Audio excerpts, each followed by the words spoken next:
She tested 27 men, and every single one failed. Billionaire CEO Vivian Hale had perfected the art of deception, disguising herself as broke, desperate, and ordinary on blind dates, waiting for someone to choose her heart over her money. But on date 28, something went terribly wrong.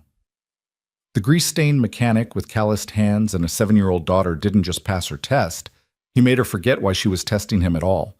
And when the truth finally exploded in the worst way possible, it would cost her everything she never knew she wanted. Stay with me until the end and comment your city below so I can see how far this story travels.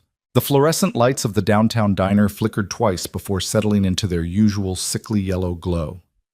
Vivian Hale sat in the corner booth, deliberately chosen for its view of both entrances, her fingers wrapped around a chipped ceramic mug that had seen better decades. The coffee inside had gone cold 20 minutes ago, but she kept it close anyway. A prop. Like everything else about her tonight. She wore a faded thrift store cardigan with a small unraveling thread at the cuff, jeans that were genuinely worn rather than designer distressed, and scuffed canvas sneakers she'd found at a second-hand shop in Queens. No makeup, except a hint of mascara. Hair pulled back in a simple ponytail. The 2-carat diamond studs that normally graced her ears sat locked in a safe in her penthouse, replaced by simple silver hoops from a street vendor. Vivian Hale, founder and CEO of Hale Innovations, worth $2 billion according to the latest Forbes estimate, ranked among the 50 most powerful women in technology, had disappeared. In her place sat Vivi Chen, a 29-year-old temp worker between jobs, behind on rent, and desperate enough to try one more blind date arranged by a well-meaning friend. It was all a lie. It was all a test. And so far, 27 men had failed it spectacularly. Her phone buzzed, a text from Marcus, her head of security, who was currently pretending to read a newspaper 3 booths away. Subject arriving in 2 minutes. Silver Honda Civic, plate ending in 4729. Vivian's pulse quickened despite herself. She'd been doing this for 2 years, 24 months of carefully orchestrated deception, and she still felt that spike of adrenaline before each date. Not excitement, more like the feeling of a scientist approaching a potentially dangerous experiment. Hope had died somewhere around date number 12, when a hedge fund manager she'd actually liked had called her a waste of his time after she'd claimed she couldn't split the check. The door chimed. A man walked in and Vivian's trained eye cataloged him in seconds. Mid-30s, maybe 6 feet tall, dark hair that needed a trim. He wore work pants with permanent grease stains that no amount of washing would ever remove, and a jacket that had been through multiple winters. His hands, she always looked at the hands, were clean but bore the telltale scars and calluses of someone who worked with them. Actually worked, not the soft-handed, I'm into woodworking on weekends kind of worked. He spotted her. She'd sent him a photo, carefully chosen to look like a casual selfie rather than the professional headshot she normally used, and his face broke into a genuine smile. Not the predatory once-over she'd learned to recognize, not the barely concealed disappointment of someone who'd expected a different package, just a smile. "Vivi?" he asked, approaching the booth. "That's me?" She gestured to the opposite seat. "You must be Lucas." Guilty as charged. He slid into the booth with a slight wince, and she caught the stiffness in his shoulders. "A long day, then." He noticed her noticing and gave a self-deprecating laugh. "Sorry, just finished a 12-hour shift, transmission rebuild that fought me every step of the way. I probably smell like motor oil." "I've smelled worse," Vivian said, which was true. She'd been in enough manufacturing facilities and hardware labs to be immune to industrial odors, but she softened it with a smile. "Long day, huh?" "Every day's a long day when you own the shop." Lucas flagged down the waitress, a tired-looking woman named Shelley according to her name tag, and ordered coffee. "You want anything?" "Actual food, not just—" He gestured at her cold cup. This was the moment where Vivian's script kicked in, where the test really began. She looked down at the table, letting embarrassment color her cheeks. It wasn't hard. She'd practiced this expression in the mirror until it looked natural. "I'm okay, not really hungry." "It's 7:30 and this is a diner." Lucas's voice was gentle, not pushy.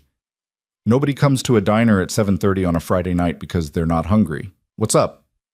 Vivian took a breath. "Honestly, I'm a little short this week. Rent was due, and I'm between temp jobs, and She made herself meet his eyes. I'm sorry. This is embarrassing. I shouldn't have agreed to meet if I couldn't afford to order anything. This was where they usually failed. The good ones would offer to pay with barely concealed resentment, making her feel like a charity case. The mediocre ones would make excuses and leave. The worst ones, and there had been several, would lecture her about financial responsibility, about making better choices, about how they couldn't be with someone who didn't have their life together. Lucas did none of these things. Instead, he leaned back in the booth, studying her with steady brown eyes that held something she hadn't expected. Understanding. Not pity. Understanding. I got you, he said simply. 2 words. I got you. Vivian felt something crack in her chest, something she'd thought she'd sealed up tight 2 years ago. You don't have to, she started. I know I don't have to. Lucas accepted his coffee from Shelley and wrapped both hands around the cup like he was warming them. But here's the thing, Vivi.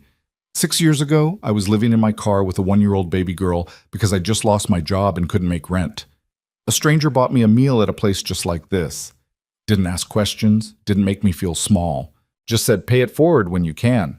So now I can, and you're sitting here hungry because life kicked you around a little. Seems pretty straightforward to me. He turned to Shelley. She'll have the meatloaf special. It's Friday, which means Gus makes it with the good gravy. And the pie. What's good today? Apple's fresh, Shelley said, scribbling on her pad. A small smile played at her lips like she was witnessing something she didn't see often enough. 2 slices of apple pie. Lucas looked at Vivian. Non-negotiable. I've been working since 6 this morning and I'm eating pie whether you judge me for it or not. Vivian laughed. Actually laughed.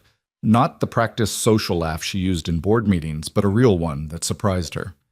I would never judge someone for pie. Good. We're compatible already. Lucas grinned and Vivian noticed the laugh lines around his eyes, the kind that came from genuine happiness, not just frequent smiling. Shelley left with their order, and Lucas took a long sip of his coffee before speaking again. So, temp work, what kind? Receptionist stuff, mostly. Data entry, whatever I can find. The lies came easily now, polished by repetition. I studied marketing in college, but never really found my footing. The economy's tough, you know? Tell me about it. Lucas shook his head. I opened my garage right before the recession hit. Almost lost everything in the first 2 years. Banks wouldn't give me another loan. Suppliers wanted cash up front. I learned how to rebuild alternators from YouTube videos because I couldn't afford to buy new ones. But you made it, Vivian said. Barely. Still making it most days. He smiled, but there was a weight behind it. Ward's Auto Repair isn't going to make me rich, but it keeps the lights on, puts food on the table, and I get to be my own boss. Can't put a price on that. Actually, Vivian could put a precise price on that. She'd done the analysis when Hale Innovations had acquired a small startup, calculated the exact dollar value of autonomy, of not answering to investors or board members. But she stayed quiet, letting him talk. Plus, Lucas continued, his voice softening, it means I can adjust my schedule when I need to, for Rosie. Rosie? My daughter, she's 7. He pulled out his phone, an older model with a cracked screen protector, and showed her his lock screen. A little girl with dark curly hair and missing front teeth grinned at the camera, her face smeared with what looked like chocolate ice cream. She's with her grandma tonight. My mom watches her when I have plans. Vivian looked at the photo, at the pure joy captured there, and felt that crack in her chest widen. She's beautiful. She's chaos incarnate, Lucas said, but his voice was full of love.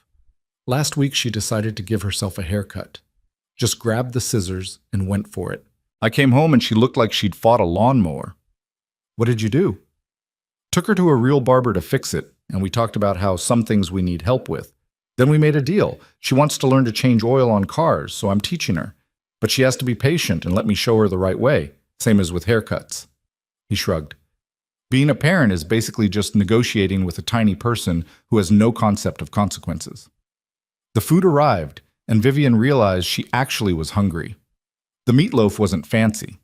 This wasn't one of the Michelin-starred restaurants where she usually dined, but it was hot and savory and came with real mashed potatoes, the kind someone had actually mashed. Her mom? Vivian asked carefully, taking a bite. Lucas's expression closed slightly, not hostile, but guarded. Not in the picture. Her choice. She left when Rosie was 8 months old, said she wasn't ready for motherhood, wasn't ready for the responsibility.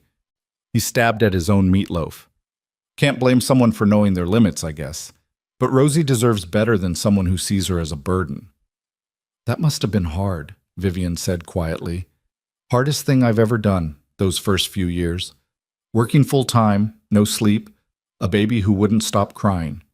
My mom helped as much as she could, but she's got her own health issues. There were nights I just sat on the bathroom floor and cried because I didn't know if I could do it. He looked up, meeting her eyes. But you know what? I did. We did. And now I've got this incredible kid who thinks I'm a superhero because I can fix cars and make chocolate chip pancakes. Vivian found herself leaning forward, genuinely interested in a way she hadn't been with any of the previous 27 dates. What's the hardest part now? Lucas thought about it, chewing slowly. The guilt, I think. Working long hours means I miss stuff sometimes. Last month I missed her school play because a customer's car broke down and he needed it for work the next day. Rosie said she understood, but I could see it in her face, that disappointment. He ran a hand through his hair. I'm doing my best, but sometimes your best doesn't feel good enough. She knows you love her, Vivian said. That's what matters. I hope so. Lucas smiled, but it didn't quite reach his eyes. Anyway, enough about my complicated life. Tell me about you. What's your dream? Like, if money wasn't an issue and you could do anything? The question should have been easy. Vivian had prepared answers for dozens of scenarios. But something about the way Lucas asked it, genuine curiosity rather than interview-style vetting, made her pause. I don't know anymore, she said, and it was the first true thing she'd said all night. I used to think I knew. Had it all planned out. But life doesn't really care about your plans, does it? Not even a little bit, Lucas agreed. But that's okay. Plans change. Dreams change. The important thing is figuring out what actually makes you happy, not what you think should make you happy. They talked for 2 hours. Lucas told her about the time he accidentally locked himself in a customer's car and had to call Rosie's school to say he'd be late for pickup. Vivian, carefully editing out identifying details, talked about her college years when she'd been nobody special, just another computer science student with more ambition than sense. Lucas asked about her family, and she gave him the truth. Parents who'd passed away in a car accident when she was 23. No siblings. No close relatives. That's lonely, Lucas said softly. Sometimes, Vivian admitted. You build your own family, though, right? Friends. Chosen family. Yeah, he smiled. And sometimes a grease-stained mechanic buys you meatloaf, and you realize people aren't all terrible. Sometimes, Vivian agreed. When Shelley brought the check, Lucas paid without ceremony. He didn't make a big show of it, didn't draw attention to his generosity. He just handed over cash. Vivian noticed he left a generous tip and suggested they take a walk. I've been sitting all day working on that transmission, he explained, and the night's nice, if you're not tired of me yet. They walked through the neighborhood, past closed shops and late-night bodegas, past couples and groups of friends and the constant hum of city life. Lucas talked about engines with the passion most people reserved for art or music. He explained how a transmission worked, how every piece had to fit perfectly, or the whole system failed, how the beauty was in the interconnection. It's like a conversation, he said, gesturing with his hands. All the parts talking to each other, working together. When it works right, it's almost music. When it doesn't, he laughed. Well, that's why I have a job. You really love what you do, Vivian observed. I really do. Is that weird? Loving something as ordinary as fixing cars. It's not weird at all. Vivian thought of her own work, the thrill of solving impossible problems, of building something from nothing. Passion is passion. Doesn't matter if it's cars or art or anything else. They ended up at a small park, sitting on a bench under a streetlight surrounded by moths. The city glowed around them, but for a moment it felt like they were in their own bubble. I had a good time tonight, Lucas said. I know that's a cliche thing to say, but I mean it. You're easy to talk to, Vivi. Real. Guilt twisted in Vivian's stomach. Real. If only he knew. I had a good time too, she said, and meant it.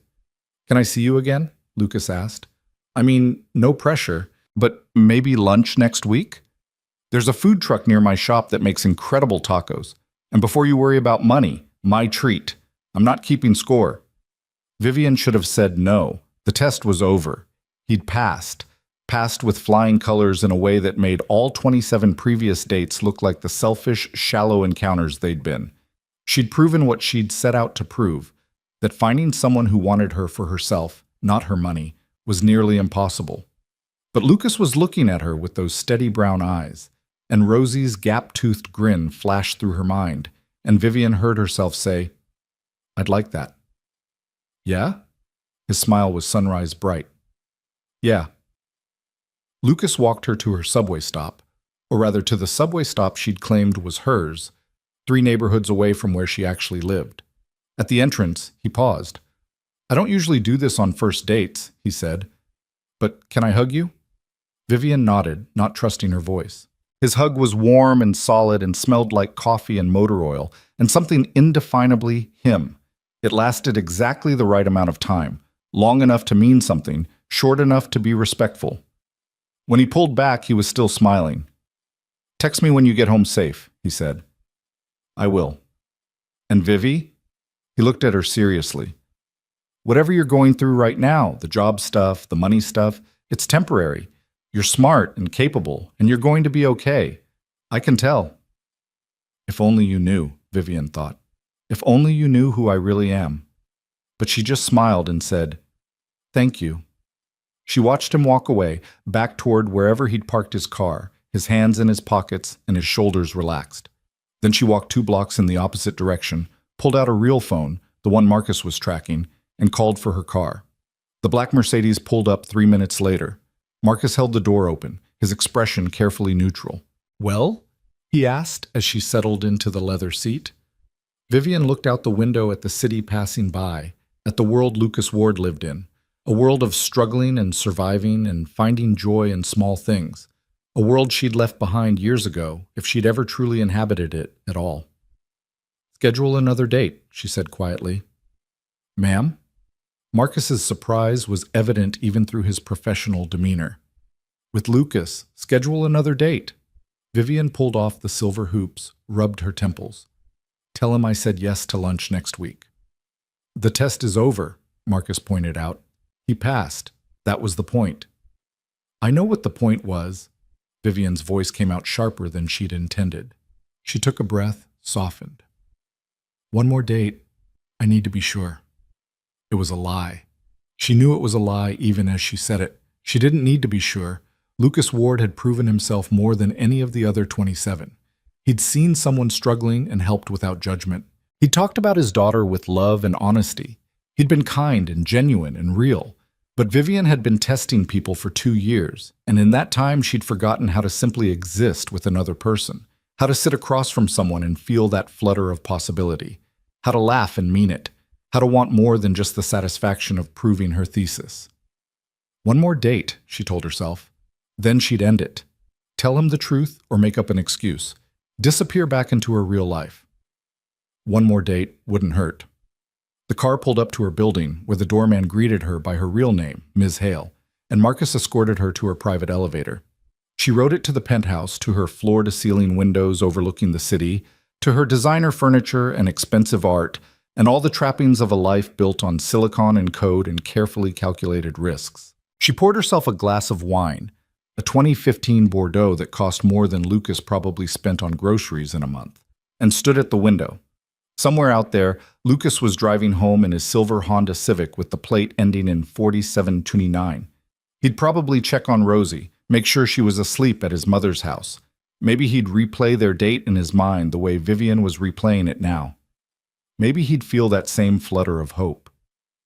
Vivian's phone buzzed. Her real phone. The one that cost 4 figures and had more computing power than the first computer she'd built in her college dorm. It was a text from the number Lucas had. From Vivi. Home safe. Thank you for dinner. And the pie. She watched the three dots appear as he typed his response. Anytime. Sleep well, Vivi. Looking forward to tacos next week. Vivian set down her wine and picked up her tablet. She pulled up Lucas Ward's file, the background check Marcus had run before she'd even agreed to the date. It was all there. The bankruptcy when he was 28, right after his daughter's mother left. The struggle to keep his business afloat. His mother's medical bills. The car he drove had 180,000 miles on it. He rented a small apartment in a neighborhood that wasn't dangerous, but wasn't exactly safe either. He was exactly what he appeared to be, a good man doing his best in a hard world. And Vivian was lying to him with every breath. She closed the file, finished her wine, and went to bed in her king-sized bed with its 1,000 thread-count sheets. But sleep didn't come easy. Instead, she kept seeing Lucas's smile, kept hearing his voice. I got you. 2 words that meant everything, 2 words she didn't deserve. The next morning, Vivian woke to 17 emails marked urgent, a calendar full of meetings, and a board presentation that needed finalizing. She was Vivian Hale again, billionaire CEO, and Vivi Chen was just another disguise hanging in her closet. But as she sat in her corner office later that day, reviewing quarterly projections and strategic initiatives, her mind kept wandering. To a diner with flickering lights, to a man with grease-stained hands and a 7-year-old daughter, to the way he'd looked at her like she mattered, not because of what she could do for him, but simply because she was there. Her assistant knocked. Ms. Hale? The Peterson meeting is ready. Thank you, Jennifer. Vivian stood, smoothed her designer suit, became the woman the world expected her to be. But in her pocket, her phone buzzed with a message from Lucas asking if Wednesday worked for tacos, and for just a moment, Vivian let herself smile. One more date, she promised herself. Just one more. It was a promise she would break, because Lucas Ward had done something none of the other 27 men had managed. He'd made her forget she was testing him. He'd made her remember what it felt like to be just Vivian, not the CEO, not the billionaire, not the woman with trust issues and carefully constructed walls. Just Vivian, sitting across from someone who saw her and chose kindness. It was terrifying, it was intoxicating, and it was about to get infinitely more complicated. Wednesday arrived too quickly, and not quickly enough. Vivian found herself doing something she hadn't done in years. Changing outfits 3 times, worried about how she looked. Not as the CEO in power suits and designer heels, but as Vivi, the broke temp worker who needed to look like she was still broke. She settled on the same jeans, a different thrift store top, and the canvas sneakers. Looking in the mirror, she barely recognized herself. And that was the point, wasn't it? Marcus drove her to within 3 blocks of Ward's auto repair, far enough that Lucas wouldn't see her getting out of a Mercedes. She walked the rest of the way, her breath misting in the October air. The shop was exactly what she'd expected, a 2-bay garage in a converted warehouse, the sign hand-painted and fading. Lucas's silver Honda sat in the parking lot next to 2 cars in various states of repair. Through the open bay door, she could see him bent over an engine, his hands moving with the confidence of someone who knew exactly what they were doing. "Lucas?" she called. He looked up, and that smile, God, that smile, transformed his face. He wiped his hands on a rag and jogged over. "Perfect timing. Just finished up." He gestured to himself ruefully. "I'm a mess, though. Give me 5 minutes to clean up?" "Take your time." While he washed up in the small office bathroom, Vivian looked around the shop. It was meticulously organized, tools in their proper places, parts labeled and shelved. A small desk held paperwork and a desktop computer that had seen better years. On the wall hung a child's drawing, a stick figure labeled Daddy, standing next to a car, with I love you, spelled out in crooked letters decorated with hearts. "Rosie made that last year for my birthday," Lucas said, emerging from the bathroom in clean jeans and a t-shirt. "I know I should probably not hang customer invoices next to kids' artwork, but..." He shrugged. "It makes me happy." "It's perfect," Vivian said, and meant it. The taco truck, Miguel's Best Tacos, according to the hand-painted sign, was parked in a lot 6 blocks away. Lucas bought them each 3 tacos and a horchata, and they sat at a plastic table under an umbrella that had a rip in it. "So," Lucas said, unwrapping his first taco, "how was your week?" Vivian thought about the board meeting where she'd had to defend her decision to invest in a risky AI startup. The conference call with Tokyo that went until 2 in the morning. The profile piece Forbes wanted to run that she'd declined 3 times. Quiet, she said. Picked up a few temp shifts. Nothing exciting. How about you? Fixed 3 transmissions, an engine that threw a rod, and diagnosed a mysterious rattle that turned out to be a loose change rolling around in the door panel. He grinned. Also, Rosie lost her second front tooth. She put it under her pillow, and the tooth fairy left her $5. The tooth fairy's generous. The tooth fairy felt guilty for missing bath time 2 nights in a row, Lucas said wryly. But don't tell Rosie that. She thinks it's because she wrote a very polite letter. They ate and talked, and Vivian found herself relaxing in a way she rarely did anymore. Lucas asked questions. Where did she grow up? What were her hobbies? What did she like to read? But he didn't interrogate. When she asked about his business, he lit up, explaining his dream of maybe expanding someday, opening a second location, training young mechanics who couldn't afford trade school. There's this kid, Danny, who hangs around sometimes, Lucas said. 16, dropped out of school, living with his grandmother. He's got a real gift for engines. Just needs someone to teach him properly. I've been showing him stuff when I can. Can't pay him yet, but I give him lunch and he's learning. He looked almost embarrassed. It's not much. It's everything to him, Vivian said quietly, thinking of her own scholarship programs, the millions she donated anonymously to STEM education. But she donated money. Lucas was donating time, attention, himself. You're changing that kid's life. Maybe. Or maybe he'll get bored and move on. Lucas shrugged. But if I can be for him what someone else was for me, then it's worth it. After tacos, Lucas said, Want to see something? He drove them, Vivian's security team following at a discreet distance, to a neighborhood she didn't recognize. They parked outside a community center that had definitely seen better decades. I volunteer here Thursday evenings, Lucas explained as they walked in, teaching a basic car maintenance class. How to change a tire, check your oil, jump a battery, simple stuff that can save people hundreds in mechanic fees. He smiled sheepishly. I know it's not a fancy date, but I have to set up for tomorrow, and I thought, I don't know, maybe you'd want to come with. Vivian helped him carry in supplies, jacks and lug wrenches and containers of oil. A few people were already in the room, mostly women, mostly older, a few younger men. Lucas, a woman in her 60s, waved. You bringing your girlfriend to show us up? This is Vivi, Lucas said, and Vivian noticed he didn't correct the girlfriend assumption. She's just helping me set up. But Vivian ended up staying for the whole class. Watching Lucas teach, patient and thorough and genuinely kind to every person who asked a question, she saw a different side of him. He treated a 70-year-old woman learning to change her first tire with the same respect he'd give a master mechanic. He praised effort, not just success. He made people feel capable. After class, as they loaded equipment back into his car, one of the students, a young mother who couldn't have been more than 22, approached. Thank you, she said to Lucas. My car broke down last week and I was going to pay someone $200 to fix it, but I remembered what you taught us and I did it myself. Save that money for my baby's doctor appointment instead. Lucas's face went soft. That's exactly why I do this. You did great. Driving Vivian back toward her supposed neighborhood, Lucas was quiet. You okay? She asked. Yeah, just thinking. He glanced at her. Nights like tonight remind me why I don't need to be rich or successful by other people's standards.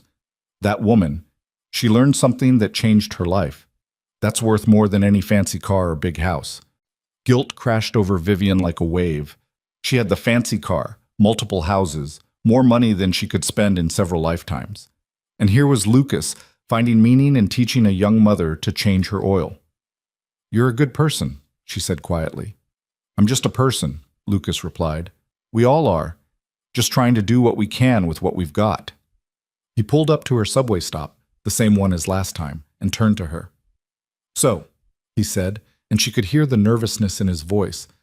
I really like spending time with you, Vivi, and I know we've only been on 2 dates, but I was wondering, would you want to meet Rosie? No pressure. I know meeting the kid is a big step, but she's been asking about you. I may have mentioned I was seeing someone, and I thought maybe we could go to the park or something this weekend, casual. Meet Rosie. Meet his daughter. That was a line Vivian hadn't crossed with any of the test dates. That was moving from experiment into real relationship territory. She should say no. Should end this now before it went any further. I'd love to, she heard herself say. Lucas's grin could have powered a small city. Yeah, okay, great.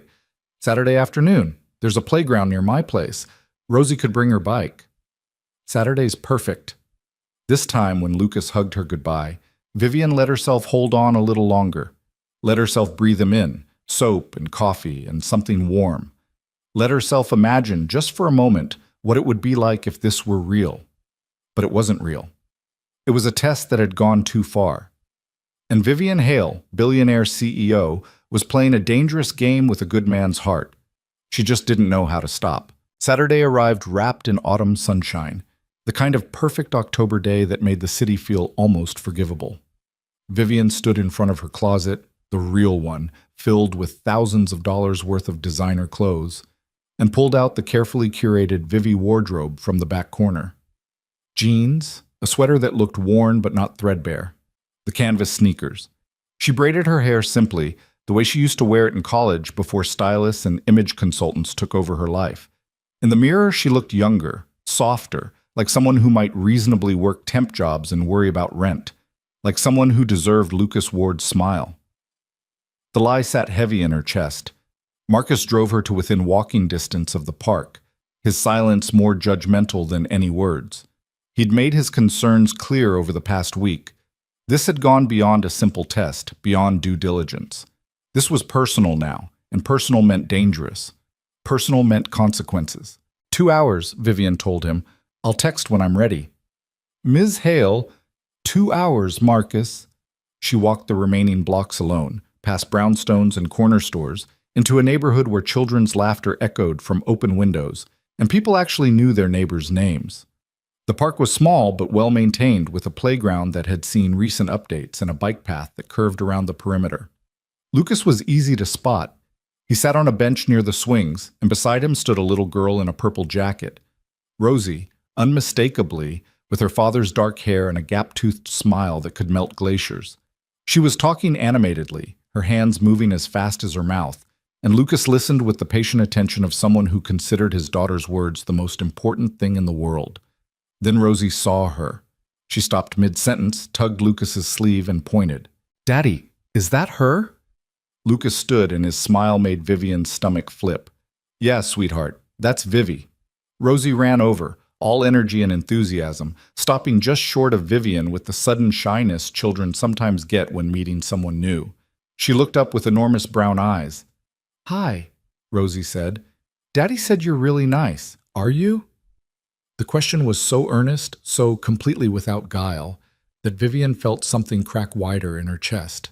She knelt down to Rosie's level. "I try to be," Vivian said honestly. "Are you?"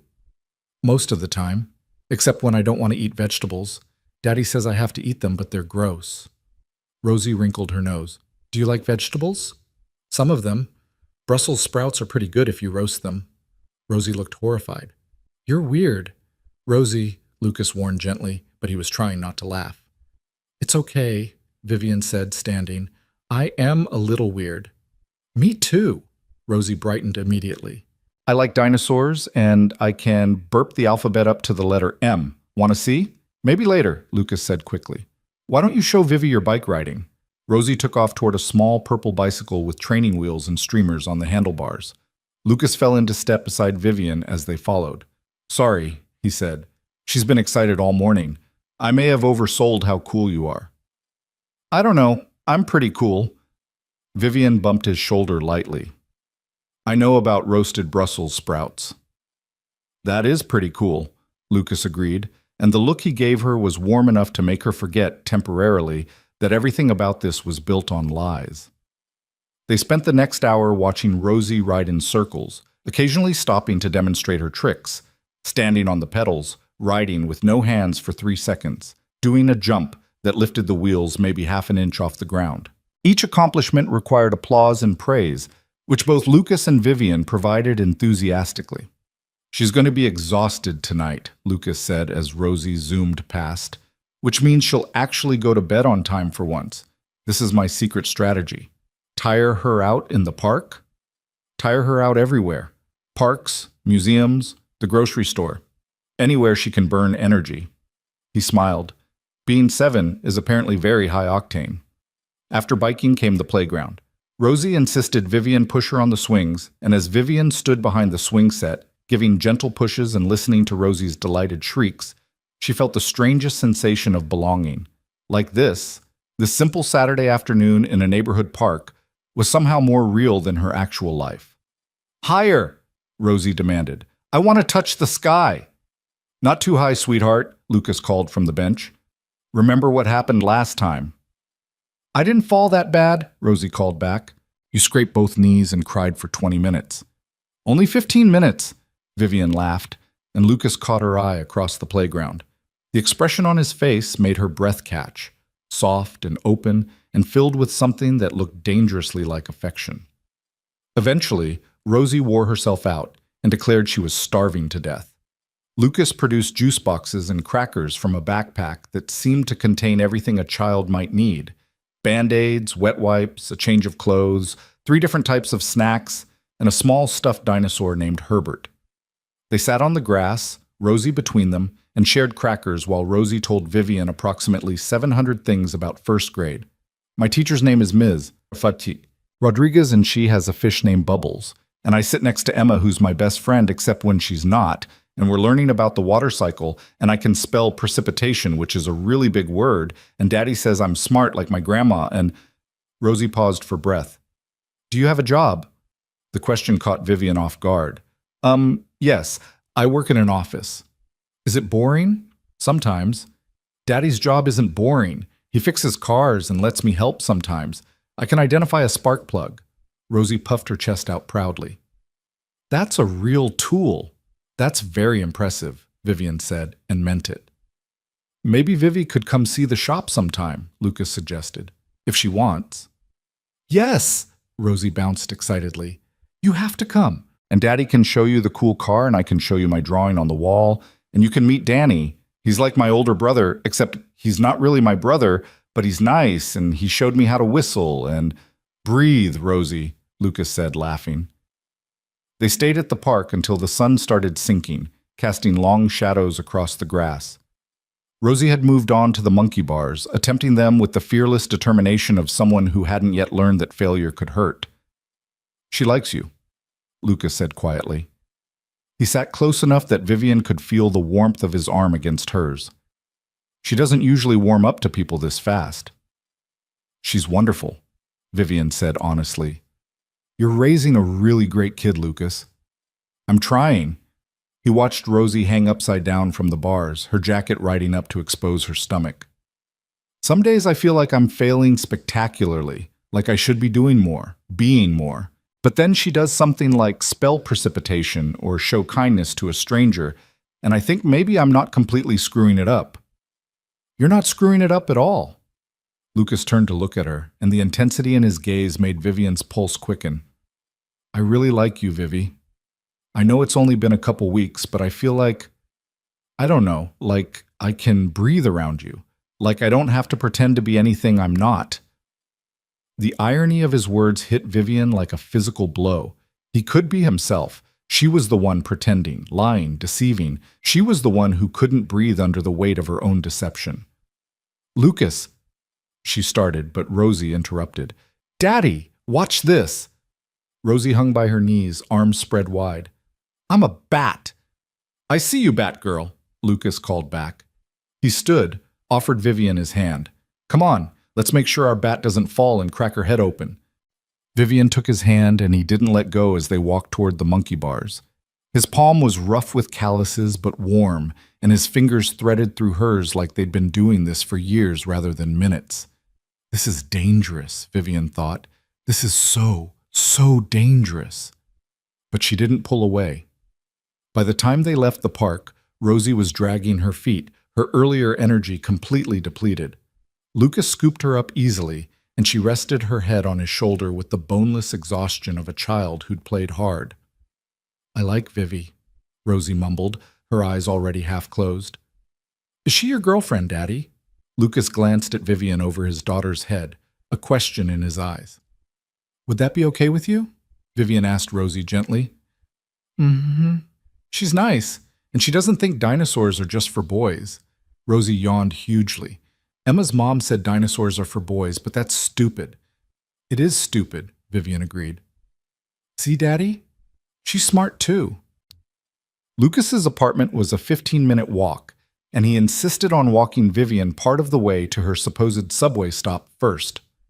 Rosie fell asleep on his shoulder within 2 blocks, her small hands fisted in his jacket. "This is me being romantic," Lucas said wryly, "walking you home while carrying a sleeping 7-year-old. "It's perfect," Vivian said, and meant it more than she should have. They stopped at a corner 3 blocks from where Marcus was waiting with the car. The evening had turned cool, and Vivian could see her breath misting in the air. "Thank you for today," Lucas said. "For meeting Rosie, for spending your Saturday with us. I know this is a lot. Single dad, precocious kid, not exactly typical dating." "I had a really good time." Vivian reached out, gently brushed a strand of hair from Rosie's sleeping face. "She's lucky to have you." "I'm the lucky one." Lucas shifted Rosie's weight slightly. "Can I see you again? Soon?" "Yes." "Yeah?" His smile was sunrise bright even in the dimming light.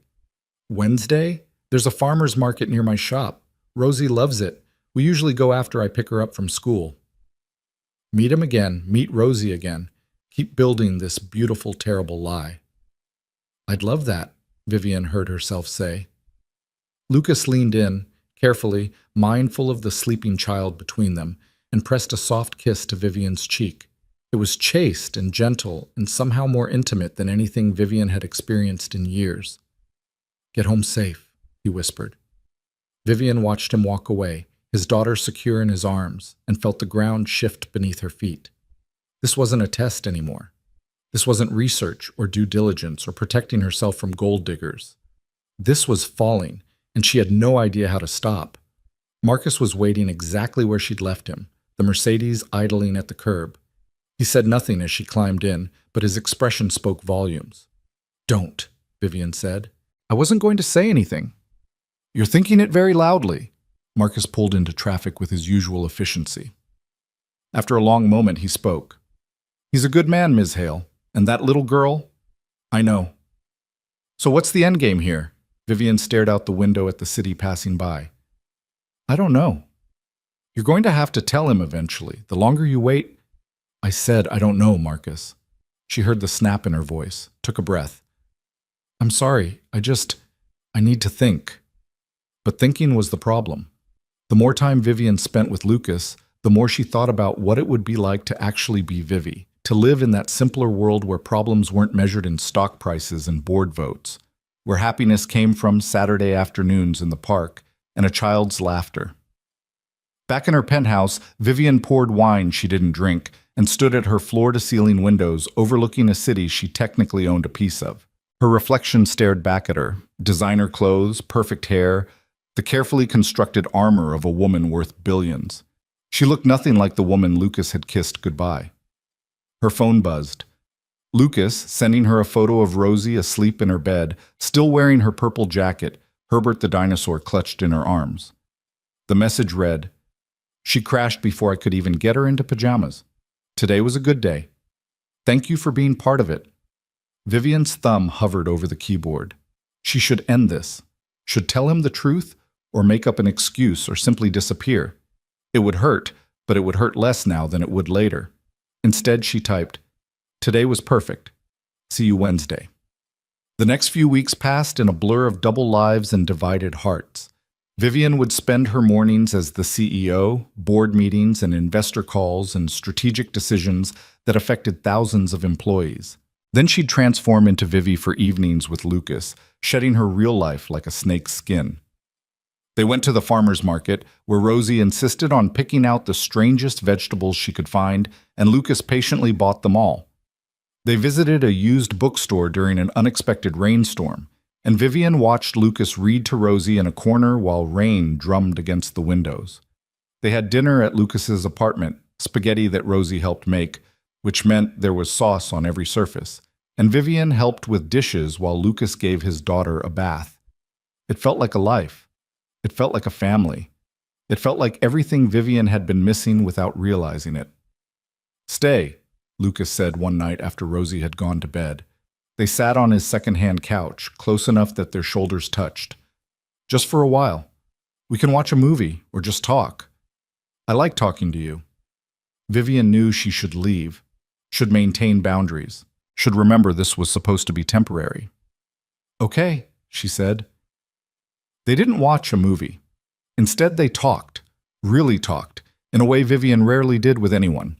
Lucas told her about the years after Rosie's mother left, the depression he'd fought, the nights he'd wondered if he was enough. Vivian talked about losing her parents, about the loneliness of success, about building walls so high she'd forgotten why she'd built them in the first place. "I used to think I had to be perfect," Lucas said quietly. "Perfect dad, perfect business owner, perfect at everything. But Rosie taught me that perfect isn't the goal, present is the goal. Showing up, trying your best, loving hard even when it's scary." "That sounds exhausting," Vivian said. "It is." Lucas smiled. "But it's also the only thing that matters." He kissed her then, really kissed her, and Vivian forgot every reason this was a bad idea. His hands were gentle on her face, his lips soft, and when he pulled back, he looked at her like she was something precious. "I'm falling for you," he whispered. "Is that okay?" "No," Vivian thought. "No, it's not okay because I'm lying to you about everything." "Yes," she said out loud. The cracks in Vivian's carefully constructed deception started small. A mention of a restaurant she shouldn't have been able to afford. A reference to a concert that hadn't been publicly announced yet. Knowledge about cars that a temp worker probably wouldn't have. Lucas didn't say anything, but Vivian saw the questions forming.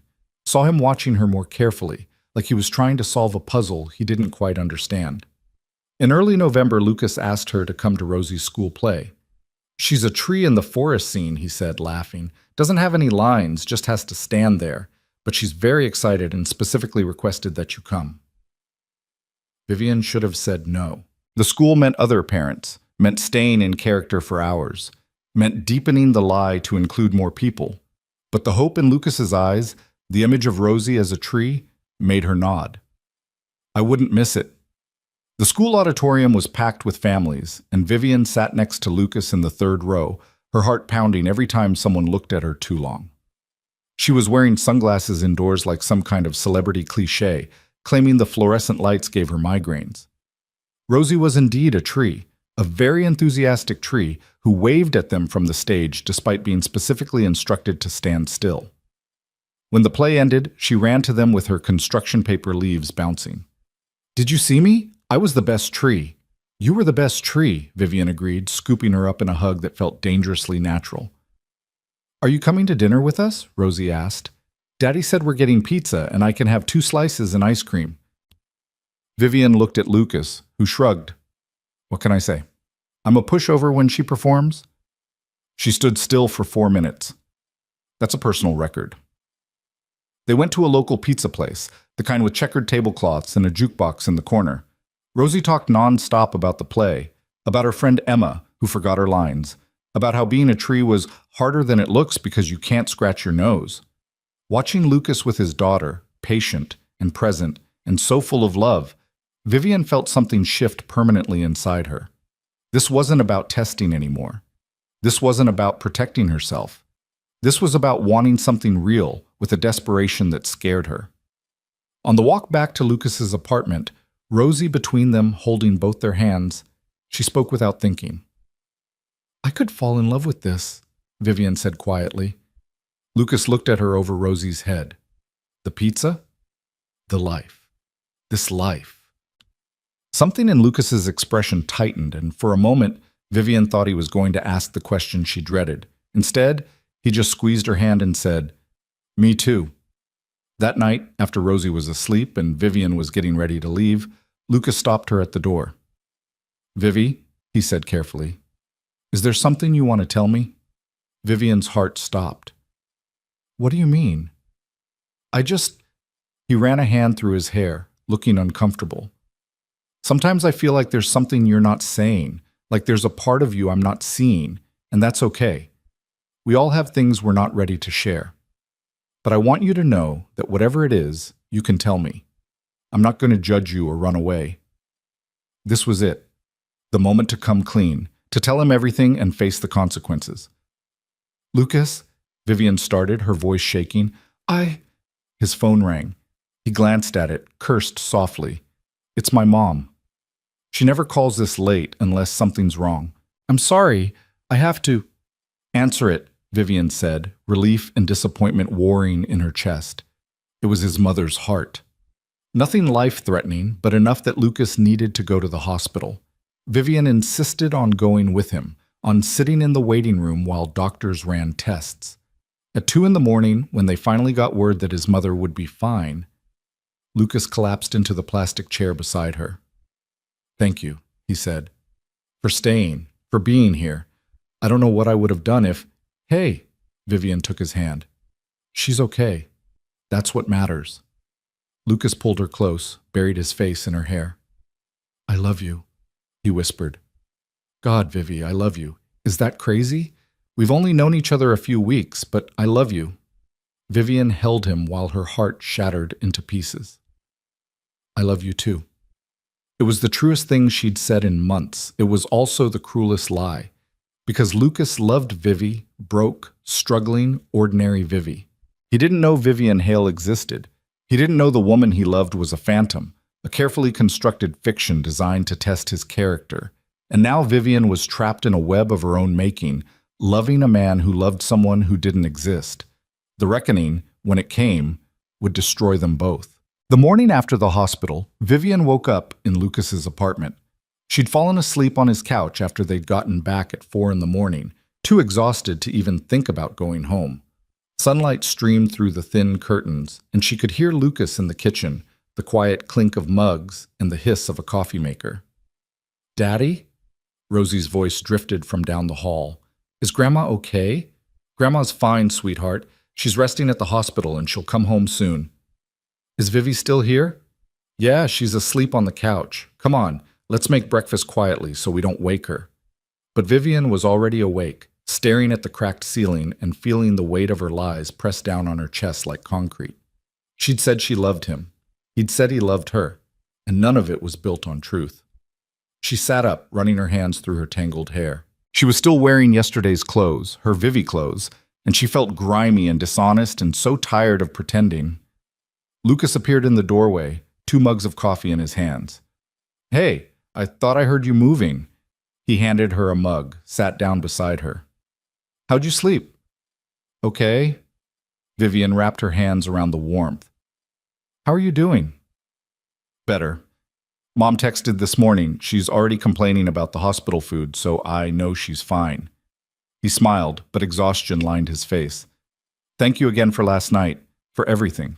Rosie peeked around the corner, still in her dinosaur pajamas. Vivi, you're awake. Do you want pancakes? Daddy's making the good ones with chocolate chips. That sounds perfect, Vivian said, and Rosie beamed before disappearing back into the kitchen. They ate breakfast together, slightly burnt pancakes because Lucas kept getting distracted, and Rosie's enthusiastic chatter about a dream she'd had involving dinosaurs and spaceships. It felt domestic and warm and real, and with every passing moment, Vivian felt herself sinking deeper into a quicksand of her own creation. After breakfast, Lucas needed to visit his mother at the hospital and then open the shop. I hate to ask, he said, looking genuinely apologetic, but would you be able to stay with Rosie for a few hours? My mom usually watches her on Saturdays, but obviously she can't today, and I can't find a sitter on such short notice. Every rational part of Vivian's brain screamed that this was a terrible idea. Spending more time with Rosie, becoming more embedded in their lives, making the inevitable reveal even more devastating. Of course, she said, we'll be fine. Lucas kissed her forehead, then Rosie's. Thank you. I'll be back by noon. Rosie, you listen to Vivi, okay? Be good. I'm always good, Rosie said with the complete confidence of someone who was definitely not always good. After Lucas left, Rosie looked up at Vivian with wide eyes. What do you want to do? What Vivian wanted to do was flee. Call Marcus, have him pick her up, retreat to her penthouse and her real life and forget this had ever happened. Instead, she looked around Lucas's small apartment, at the breakfast dishes still on the table, at the laundry basket overflowing in the corner, at the life Lucas was juggling alone. "How about we clean up a bit?" Vivian suggested. "Help your dad out?" Rosie wrinkled her nose. "Cleaning is boring. It's faster with two people, and then we can do something fun." They cleaned together, Rosie washing dishes while standing on a step stool and Vivian drying. They folded laundry. Vivian taught Rosie the efficient method she'd learned in college before she'd had people to do these things for her. They organized Rosie's toys, and Vivian found herself laughing as Rosie explained the complex social hierarchy of her stuffed animals. "Herbert is the king," Rosie said seriously, holding up the stuffed dinosaur. "But Mr. Whiskers thinks he should be king because he's a lion, but I told him that dinosaurs are bigger than lions, so Herbert wins." "That seems fair," Vivian agreed. By the time Lucas returned, the apartment was cleaner than Vivian had ever seen it. He stood in the doorway, looking around in amazement. "Did you two do all this?" "Vivi helped," Rosie announced proudly, "and she taught me the fast way to fold shirts, and we organized my toys and— Daddy, are you okay?" Lucas's eyes had gone suspiciously bright. "Yeah, sweetheart, I'm just— Yeah." He looked at Vivian with an expression that made her heart ache. "Thank you." "It was nothing." "It wasn't nothing." Lucas crossed the room, pulled her into a hug that felt like coming home. "You keep showing up for us," he whispered into her hair. "You keep being exactly what we need." Guilt crashed over Vivian in waves. She wasn't what they needed. She was a lie wrapped in deception, a billionaire playing dress-up in their lives. That afternoon, they took Rosie to the park again. The November air was crisp and cold, and leaves crunched under their feet as they walked. Rosie ran ahead, chasing pigeons with the eternal optimism of someone who'd never successfully caught one. "I've been thinking," Lucas said, his hand warm in Vivian's, "about what I said last night, about loving you." Vivian's stomach dropped. "Lucas, I meant it. I know it's fast. I know we're still getting to know each other, but I meant it." He stopped walking, turned to face her. "And I need you to know that whatever's going on with you, whatever you're dealing with that you're not ready to talk about, I'm here. I'm not going anywhere." "What if it's something big?" Vivian asked quietly. "What if it's something that changes everything?" Lucas was quiet for a moment, watching Rosie attempt to climb a tree. "Then we figure it out together. That's what people do when they love each other, right? They figure it out." "It's not that simple." "It could be." He cupped her face in his hands, those calloused, honest hands. "Vivi, I don't care if you're in debt or running from something or have a complicated past. I don't care if you're not who you think you should be. I care about who you are right now, in this moment. The woman who stayed at the hospital with me, who cleans my apartment and makes my daughter laugh, who looks at me like I'm worth something." Vivian felt tears prick her eyes. "You are worth something. You're worth everything. So are you." He kissed her softly. "So are you." Rosie ran back to them, leaves stuck in her hair. "I found a cool rock. Want to see?" They admired the rock, which looked like every other rock to Vivian, but Rosie insisted was special. They pushed her on the swings and played a game Rosie invented that seemed to have no rules except running in circles. They bought hot chocolate from a street vendor and sat on a bench, Rosie between them, her small body warm against Vivian's side. This could be my life, Vivian thought. This park, this man, this child, this beautiful, simple life. But it was built on sand, and the tide was coming in. The next week passed in a blur of stolen moments and mounting dread. Vivian knew she needed to tell Lucas the truth, but every time she tried, something stopped her. His smile, Rosie's laughter, the way he looked at her like she was his whole world. On Wednesday evening, she was in a board meeting, her real life intruding on the fantasy, when her phone buzzed with a text from Lucas. She ignored it, focused on the presentation about Q4 projections.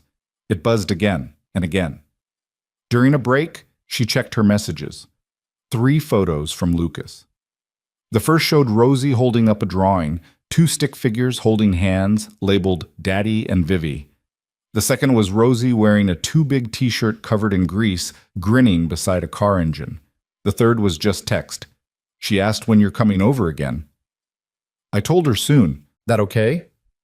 Vivian stared at the photos while her CFO droned on about market share and competitive positioning. Two worlds, impossibly far apart. In one, she was Vivian Hale, making decisions that affected thousands of lives. In the other, she was Vivi, someone a 7-year-old missed. She typed back, "Tomorrow night? I can bring pizza." The response was immediate. "Perfect. We'll be the ones covered in motor oil." "Ms. Hale?" Her assistant Jennifer was looking at her expectantly. "Your thoughts on the acquisition?" Vivian put her phone down, forced herself back into CEO mode. "Move forward with due diligence, but I want detailed analysis on their workforce culture. Numbers matter, but so do people." After the meeting, Marcus cornered her in the hallway. "We have a problem." Vivian's blood went cold. "What kind of problem?" "Thomas Greer is asking questions about you, specifically about where you've been spending your time."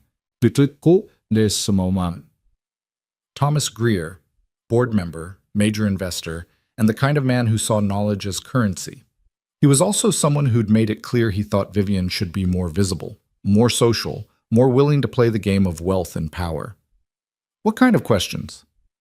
"About your evening schedule, your security detail. He implied you were seeing someone." Marcus's expression was carefully neutral. "He has friends in interesting places, Ms. Hale. If he decides to dig deeper, he won't find anything." Vivian's voice came out sharper than intended. "You've been careful." "I've been careful. But you've been spending 3 or 4 evenings a week in that neighborhood. You've been photographed at parks, at diners. If someone decides to connect the dots, then I'll deal with it." Vivian started walking toward the elevator. "Is that all?" "No." Marcus fell into step beside her. "Ms. Hale, with all due respect, you need to end this, today, before it becomes a scandal that destroys both your life and his." "I know. So end it." "I said I know, Marcus." The elevator doors opened and Vivian stepped inside. "I'll handle it." But she didn't handle it. Instead, she showed up at Lucas's apartment the next night with pizza and garlic bread and let Rosie drag her to the garage to see the super cool engine they'd been working on all day. "It's from a 1967 Mustang," Lucas explained, his face lit with genuine excitement. "Customer wants it rebuilt to original specs. It's going to be beautiful when it's done." Vivian looked at the engine, a mass of metal and potential, and understood his passion. She'd felt the same way about code once, about building something complex and beautiful from individual pieces. "Can I help?" The words came out before she could stop them. Lucas's surprise was evident. "You want to help rebuild an engine?" "I want to try," Vivian smiled. "I'm probably terrible at it, but I want to try." So he taught her, showed her how to identify parts, how to clean and inspect each piece, how to handle tools with respect. Rosie helped by handing them wrenches and providing color commentary on everything. "You're actually pretty good at this," Lucas said after an hour. His hands were guiding hers, showing her how to properly torque a bolt. "You sure you haven't done this before?" "Never." Vivian was acutely aware of his proximity, the warmth of his body behind hers. "I'm just good at following instructions." "You're good at a lot of things." His voice was soft, intimate despite Rosie's presence across the garage. "You're good at making me feel like maybe I'm not doing this whole life thing alone anymore." Vivian turned to face him, still holding the wrench. "You're not alone." "No?" He smiled, and it was vulnerable and hopeful and everything Vivian didn't deserve. "Because sometimes I think about the future, our future, and I get scared that this is too good to be real, that I'm going to wake up and you'll be gone." "I'm not going anywhere," Vivian said, and even as she said it, she knew it was another lie. They had dinner in the apartment, pizza eaten straight from the box while sitting on the floor because Rosie insisted it was more fun. They watched a movie about dinosaurs that Rosie had seen approximately 50 times. They put Rosie to bed together, and Vivian read her a story while Lucas cleaned up the kitchen. "Vivi," Rosie said sleepily, clutching Herbert, "are you going to be my new mom?" Vivian's breath caught. That's a big question, sweetie." "I know, but I asked Daddy if you could be my mom, and he said that's something we'd all have to talk about together when I'm older, But I'm 7 now, and that's pretty old. Rosie's eyes were already closing. I think you'd be a good mom. You're nice, and you know about dinosaurs, and you don't mind when I'm loud. Thank you, Vivian whispered, her throat tight. That's the nicest thing anyone's ever said to me. Love you, Vivi, Rosie mumbled, already halfway to sleep. I love you too, Vivian said to the darkness, to this child she had no right to love. Lucas was waiting in the living room when she emerged. She asleep? Out cold. Vivian sat beside him on the couch, suddenly exhausted. Lucas, we need to talk. That sounds ominous. There's something I need to tell you, something I should have told you weeks ago. Vivian took a breath, tried to find the words. I'm not... His phone rang. He glanced at it, swore softly. It's the hospital again. My mom... Answer it, Vivian said, reprieve and guilt washing over her in equal measure. This time, his mother had discharged herself against medical advice and was currently causing a scene in the hospital lobby. Lucas needed to go get her, to talk sense into her, to somehow manage his stubborn mother and his business and his daughter and everything else life kept throwing at him. I'm sorry, he said, already grabbing his jacket. I know we need to talk, but go.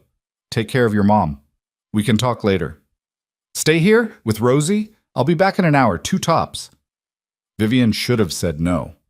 Should have left. Should have put distance between herself and this family she'd infiltrated with her lies. But Lucas looked so stressed, so overwhelmed, and Rosie was asleep in the next room, and Vivian found herself nodding. Of course, go. After he left, Vivian sat in the quiet apartment, surrounded by evidence of Lucas's life.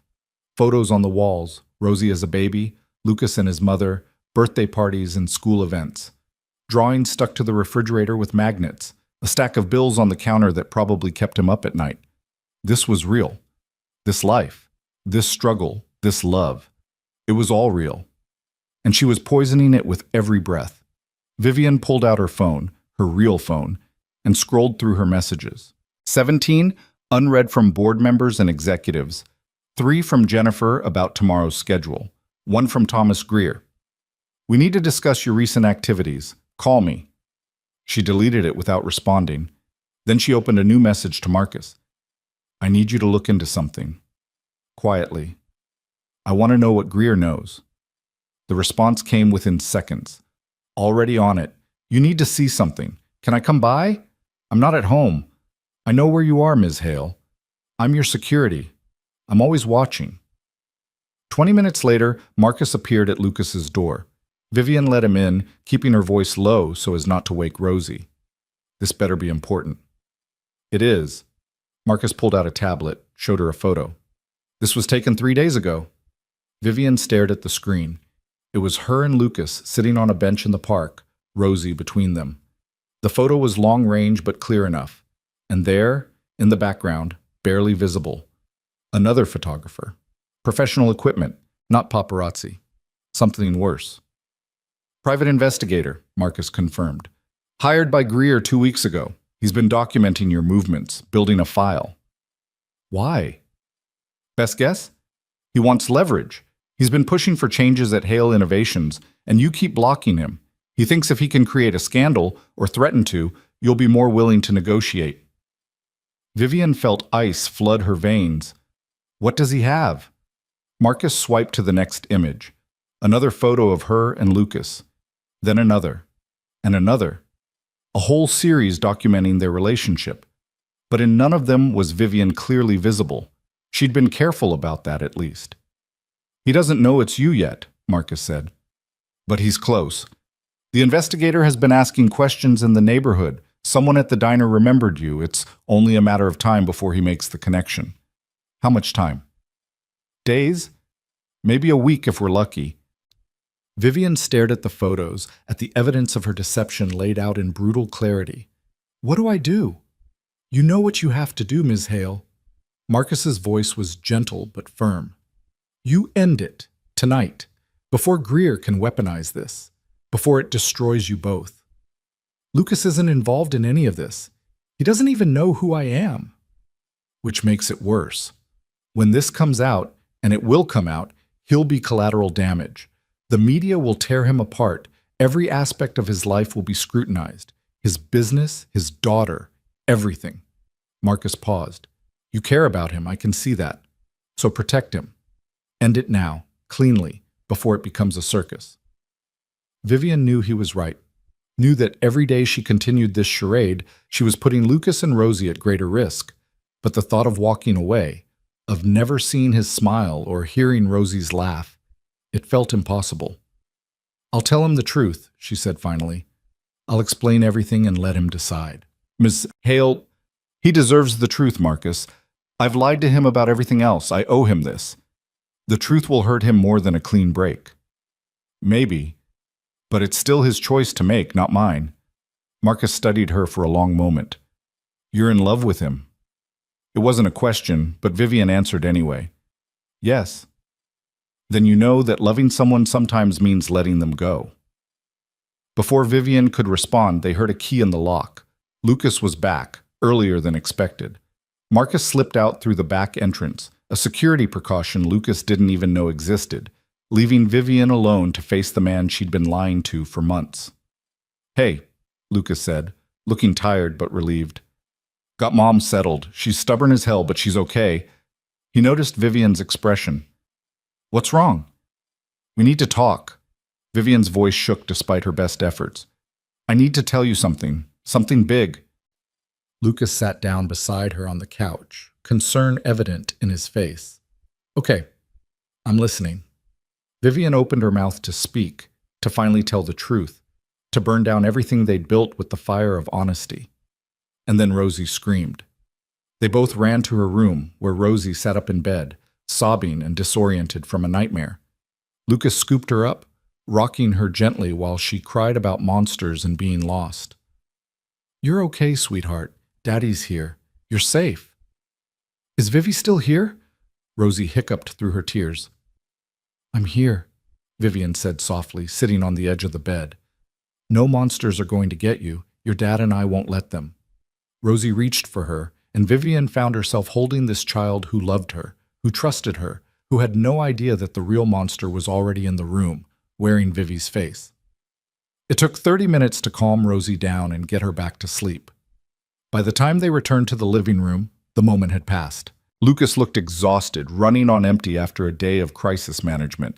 What did you want to talk about? He asked, stifling a yawn. Vivian looked at him, this good, kind, tired man who loved her, and felt her courage fail. It can wait, she heard herself say. You need sleep. You sure? I'm sure. Get some rest, Lucas. He pulled her into a hug, held her close. Thank you for being here tonight, for everything. I don't know what I'd do without you. Neither do I, Vivian thought. Neither do I. She left shortly after, walking the 3 blocks to where Marcus waited with the car. She climbed in without a word, and they drove through the city in silence. You didn't tell him, Marcus observed. No. You're running out of time, Ms. Hale. I know. But knowing and doing were 2 different things. And as Vivian sat in the back of her Mercedes, watching the city lights blur past, she realized she was trapped in a cage of her own making. Every day she didn't tell Lucas the truth. The lie grew bigger. Every moment she spent with him and Rosie, the inevitable destruction grew more catastrophic. She had built this test to protect herself from men who wanted her money. Instead, she'd found a man who wanted nothing from her but honesty, the one thing she couldn't give him. And now the walls were closing in. The reckoning was coming, whether she was ready or not. The next morning, Vivian woke to her alarm at 5:30, the city still dark beyond her penthouse windows. She'd barely slept, her mind replaying the moment she'd almost told Lucas the truth, the moment Rosie had screamed, the moment she'd chosen cowardice over honesty once again. She went through her morning routine on autopilot: shower, hair, makeup, the armor of a power suit. By 7, she was in her office reviewing contracts. By 8, she was in a meeting with her executive team. By 9, she'd made 3 decisions that would affect hundreds of employees and approved a budget that contained more zeros than most people would see in a lifetime. And through it all, she thought about Lucas's hands covered in engine grease, about Rosie asking if she could be her new mom, about a life that felt more real than anything in her gleaming corner office. Ms. Hale? Jennifer appeared in her doorway, looking nervous. Thomas Greer's here. He says it's urgent. Vivian's blood went cold, but she kept her expression neutral. Send him in. Thomas Greer entered like he owned the place, which, given his share percentage, he partially did. He was 63, silver-haired, and had the kind of confident swagger that came from never being told no. He sat down without being invited. Vivian, we need to talk. So talk. She didn't offer him coffee, didn't pretend this was a social call. I'm concerned about your focus lately. You've been distracted, absent from important social functions, unavailable during key evening hours. He leaned forward. The board notices these things. I've missed 0 board meetings, and my performance metrics are the strongest they've been in 3 years. My personal time is my own. Not when it affects the company's reputation. Greer pulled out his phone, showed her a photo. It was her and Lucas at the diner that first night. Blurry but recognizable. Care to explain who this is? Vivian's heart hammered, but years of high-stakes negotiations had taught her to never show fear. I fail to see how this is any of your business. It's my business when our CEO is slumming in rundown neighborhoods with blue-collar workers. What would our investors think? What would the media say if they knew billionaire Vivian Hale was pretending to be poor? You've been having me followed. I've been protecting my investment. Greer smiled, and it was predatory. Here's what's going to happen. You're going to support my proposal for the automotive division restructuring. You're going to stop blocking my initiatives at every turn. And in exchange, I'll keep this little indiscretion quiet. Vivian stood, her voice cold as winter. Get out of my office. Excuse me? You heard me. Take your photos and your threats and your pathetic attempt at blackmail and get out. If you ever have me followed again, I'll have you removed from the board so fast your head will spin. I have enough votes to do it, and we both know it. Greer stood slowly, his face flushing with anger. You're making a mistake. The only mistake I made was not doing this sooner. You have 5 seconds to leave before I call security. He left, but his parting words echoed in the office. This isn't over, Vivian. One way or another, the truth always comes out. After he was gone, Vivian sank into her chair, her hands shaking. Marcus appeared in her doorway within seconds. He'd obviously been listening.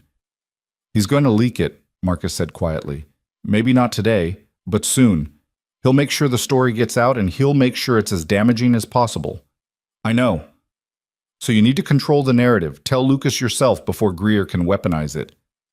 I need time to think. You don't have time. Marcus's voice rose, something it rarely did. Ms. Haley, with all due respect, you're out of time. Greer is going to burn this down, and he's going to take Lucas and Rosie with it. The only way to minimize the damage is to get ahead of it. Vivian knew he was right. She'd known it for weeks, if she was being honest. But knowing and accepting were 2 different things.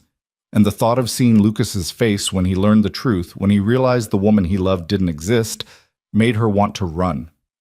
Tonight, she said finally. I'll tell him tonight. She spent the rest of the day in a fog of dread. Every meeting felt meaningless, every decision hollow. She drafted and deleted a dozen texts to Lucas, trying to find words that didn't exist. How did you tell someone their entire relationship was built on a foundation of lies? At 4 o'clock, her phone rang. Lucas.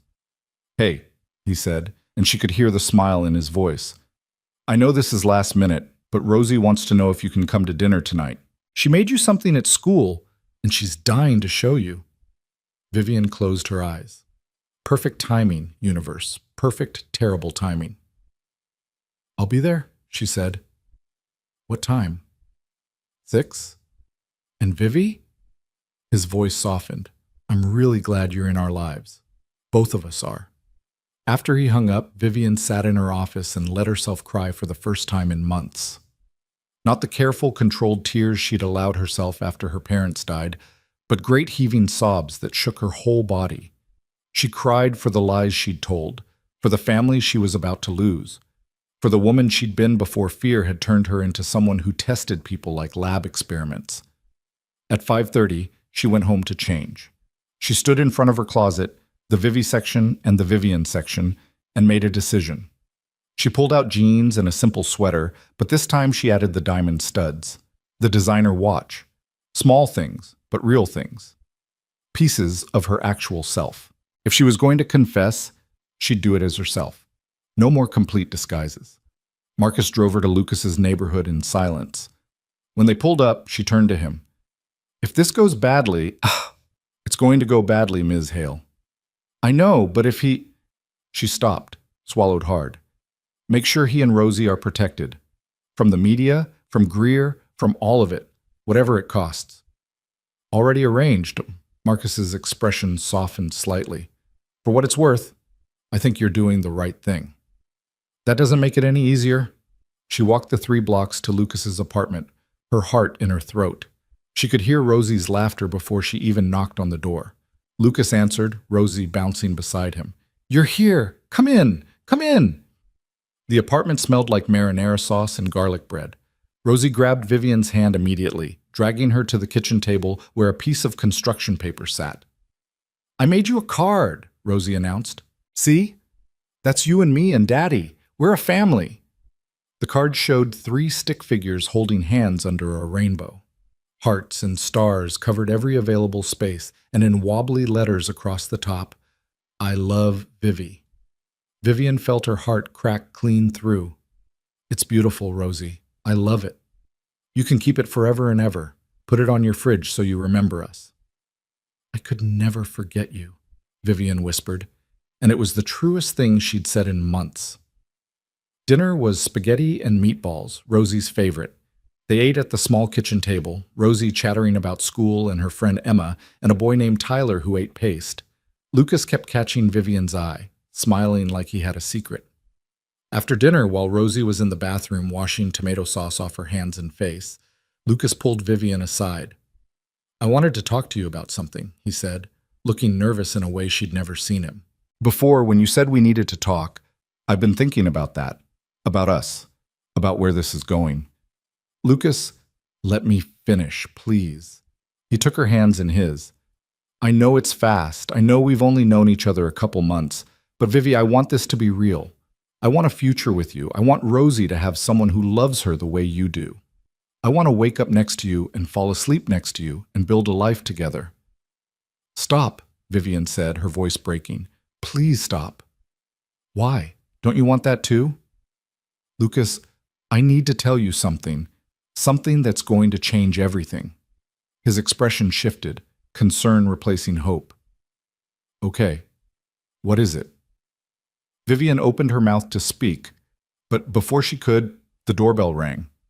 Lucas frowned. I'm not expecting anyone. Hold that thought. He went to answer the door, and Vivian heard a woman's voice, sharp and professional.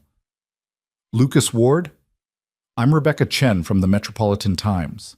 I'd like to ask you some questions about your relationship with Vivian Hale. The world stopped. Lucas's confused voice. I'm sorry. Who? Vivian Hale, CEO of Hale Innovations, worth approximately $3 billion. You've been seeing her for the past 2 months. I think you have the wrong person. I'm dating someone named Vivi Chen. She's a temp worker. The reporter laughed. Vivi Chen doesn't exist, Mr. Ward. Your girlfriend is one of the wealthiest women in America, and she's been lying to you.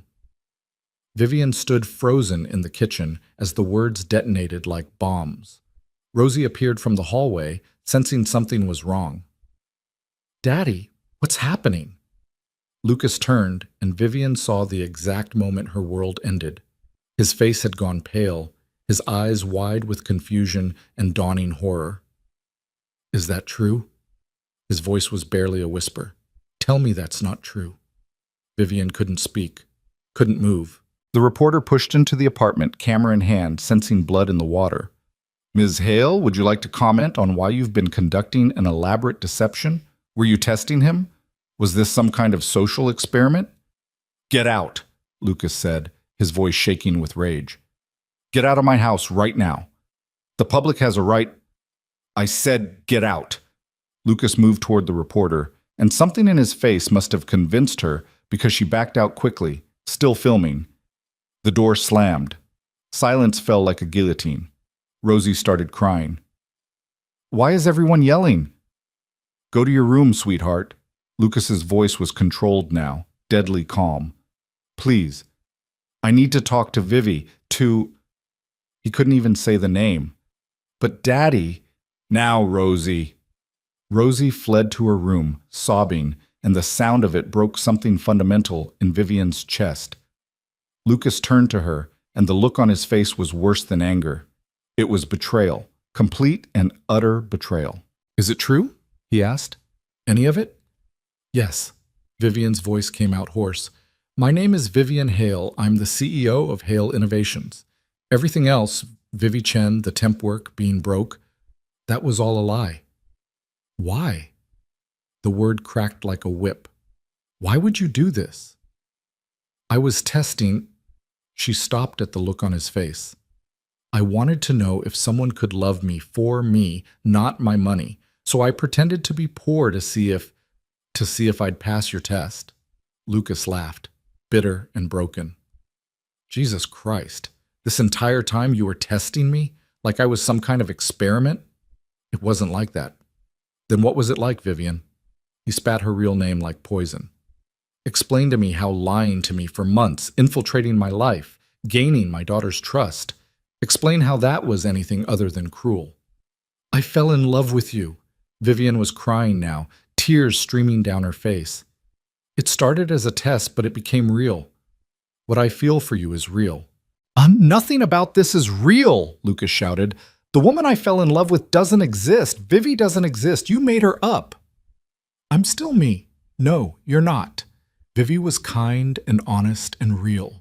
Vivi struggled and survived and understood what it was like to worry about rent and work for every dollar. You? He gestured at her watch, her earrings, the pieces of Vivian she'd worn tonight. You're a billionaire who plays dress-up in other people's lives. That's not fair? Fair? Lucas's voice rose again. You want to talk about fair? You stood in my home. You ate at my table. You held my daughter while she cried from nightmares. You let her love you. You let her call you. His voice broke. She asked if you could be her mother. I know. I'm so sorry. Sorry doesn't fix this. Sorry doesn't undo months of lies. Every moment we spent together, every word you said, every time you touched me, all of it was built on deception. He ran his hands through his hair, looking shattered. God, I told you I loved you. I told you about my fears, my failures, everything. And you were just gathering data, weren't you? Running your little experiment. No, Lucas, I love you. I love Rosie. That part was never fake. How am I supposed to believe anything you say? He laughed again, that awful broken sound. For all I know, you're still lying. Maybe this is part of the test. Maybe you're recording this to see how I react when I find out the truth. I'm not... A crash from Rosie's room made them both freeze. They ran down the hall to find Rosie standing by her window, her small hands bleeding. She'd punched through the glass. Rosie! Lucas scooped her up, rushing to the bathroom. What did you do? I wanted to leave, Rosie sobbed. You were yelling, and Vivi was crying, and I wanted to go to Grandma's, but the window wouldn't open, so I hit it, and blood was everywhere. Vivian grabbed towels while Lucas ran Rosie's hands under water, both of them working together through pure instinct. It's okay, sweetheart. You're okay. Let Daddy see. It hurts, Rosie wailed. And you and Vivi were fighting, and I don't understand why everyone's upset. We need to get her to the hospital, Vivian said, examining the cuts. These need stitches. Lucas looked at her, and for a moment the anger faded into shared panic. My car's dead. I was supposed to fix it tomorrow. I'll call, Vivian started. No. Lucas's voice was steel. You've done enough. Get out. Lucas, she needs... I said get out. He was holding Rosie, blood soaking through the towels, and his eyes were wild with pain and fury. You don't get to be here anymore. You don't get to help. You don't get to pretend you're part of this family after what you've done. Let me at least get you to the hospital. Leave. The word was a roar. Leave now before I say something I can't take back. Vivian stood there, helpless, watching this man she loved hold his bleeding daughter, knowing she'd caused this, all of it. The lies, the pain, the broken glass. It all traced back to her and her cruel, selfish test. She pulled out her phone, texted Marcus. Emergency, Lucas's apartment. Rosie's hurt. Get them to the hospital. Now. Then she looked at Lucas one more time. "I'm sorry," she whispered. "I'm so sorry." She walked out of the apartment, down the stairs, into the cold November night. Behind her, she could hear Rosie crying, could hear Lucas trying to comfort her while calling his mother. Marcus pulled up within 2 minutes, but instead of opening the door for Vivian, he got out and ran into the building. She understood. He was making sure Rosie got the medical attention she needed, regardless of Lucas's pride or anger. Vivian stood on the sidewalk shaking as her life imploded around her. Within minutes, other cars arrived. More reporters somehow alerted to the story. Cameras flashed, questions shouted. "Ms. Hale, is it true you deceived Lucas Ward? Were you conducting a social experiment? How does it feel to manipulate a single father?" She ignored them all, walking blindly until she found herself at the park where she'd pushed Rosie on the swings. She sat on a bench in the dark, alone, and let the full weight of what she'd done crush her. She'd wanted to test if someone could love her without her money. Instead, she'd proven that she didn't deserve love at all. Not Lucas's love, not Rosie's, not anyone's. Her phone rang. Marcus. They're at St. Mary's. Rosie needed 12 stitches on her right hand, 6 on her left. She's going to be fine, physically. Mr. Ward refused to let me pay for anything. Marcus paused. "He's destroyed, Ms. Hale. I've seen a lot in my career, but that man looked like his world had ended." "Because it did," Vivian said numbly. "Because I ended it. What do you want me to do?" "Keep them safe. From the reporters, from Greer, from all of it. I don't care what it costs. And Marcus?" Her voice cracked. "Make sure they know I'm sorry. Even if Lucas never wants to hear from me again, make sure they know that." "I will." Vivian sat in that park for hours, long after the cold had seeped into her bones. She watched the place where she'd played with Rosie, where she'd held Lucas's hand, where for a few brief weeks she'd been part of something real and beautiful. She'd built a test to protect her heart. Instead, she'd destroyed the only thing that had made her heart worth protecting. When she finally went home, the sun was rising over the city. Her penthouse felt cavernous and empty, all her wealth and success suddenly meaningless. She looked at Rosie's card on the table where she'd set it, 3 stick figures holding hands, "I love Vivi," across the top. But Vivi didn't exist, and Vivian Hale had just learned that sometimes the cruelest tests are the ones we inflict on ourselves. The story broke everywhere within 12 hours. By morning, Vivian's face was plastered across every news site and social media platform. The headlines were brutal and relentless. Billionaire CEO's cruel social experiment exposed. Tech mogul. Vivian Hale deceives single father in twisted test. The woman who had everything, except empathy.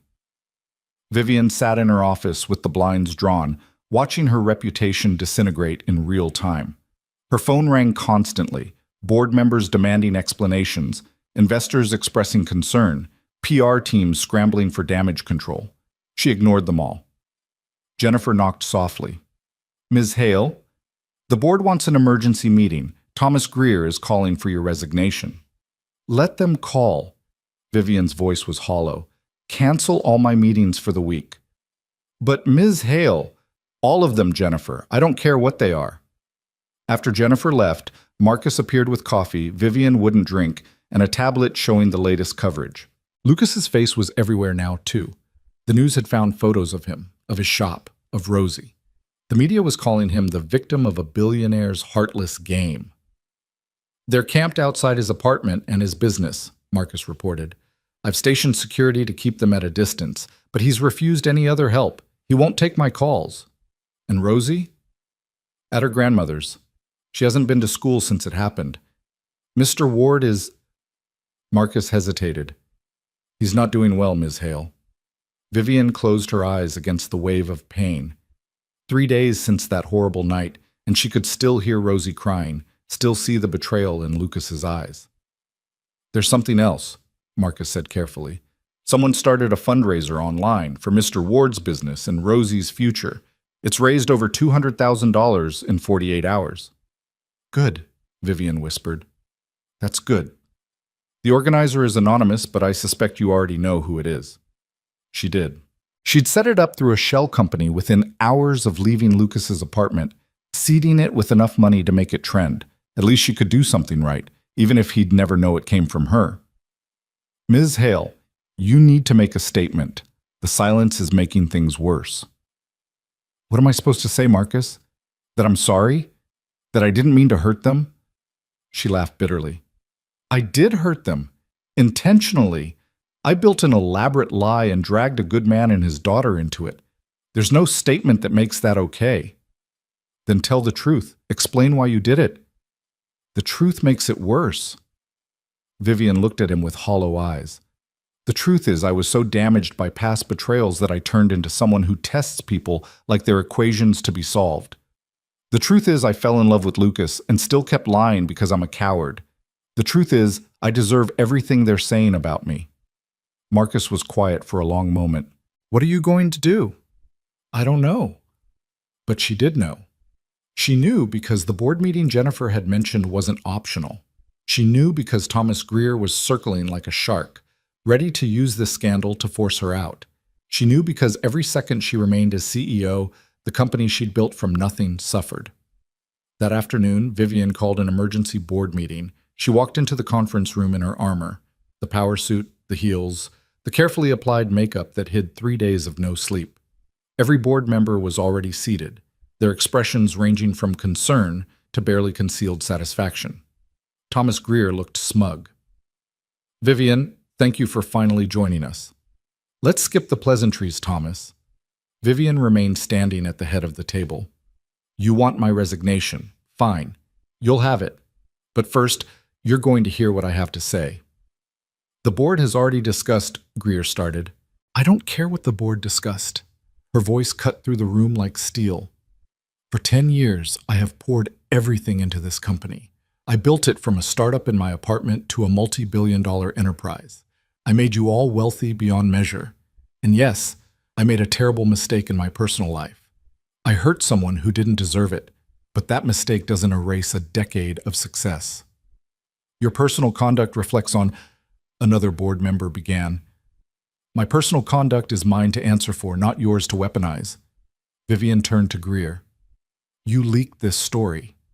You hired the investigators, fed information to the press, orchestrated this entire circus, not because you cared about Lucas Ward or ethical conduct, but because you wanted leverage, because I wouldn't bend to your demands.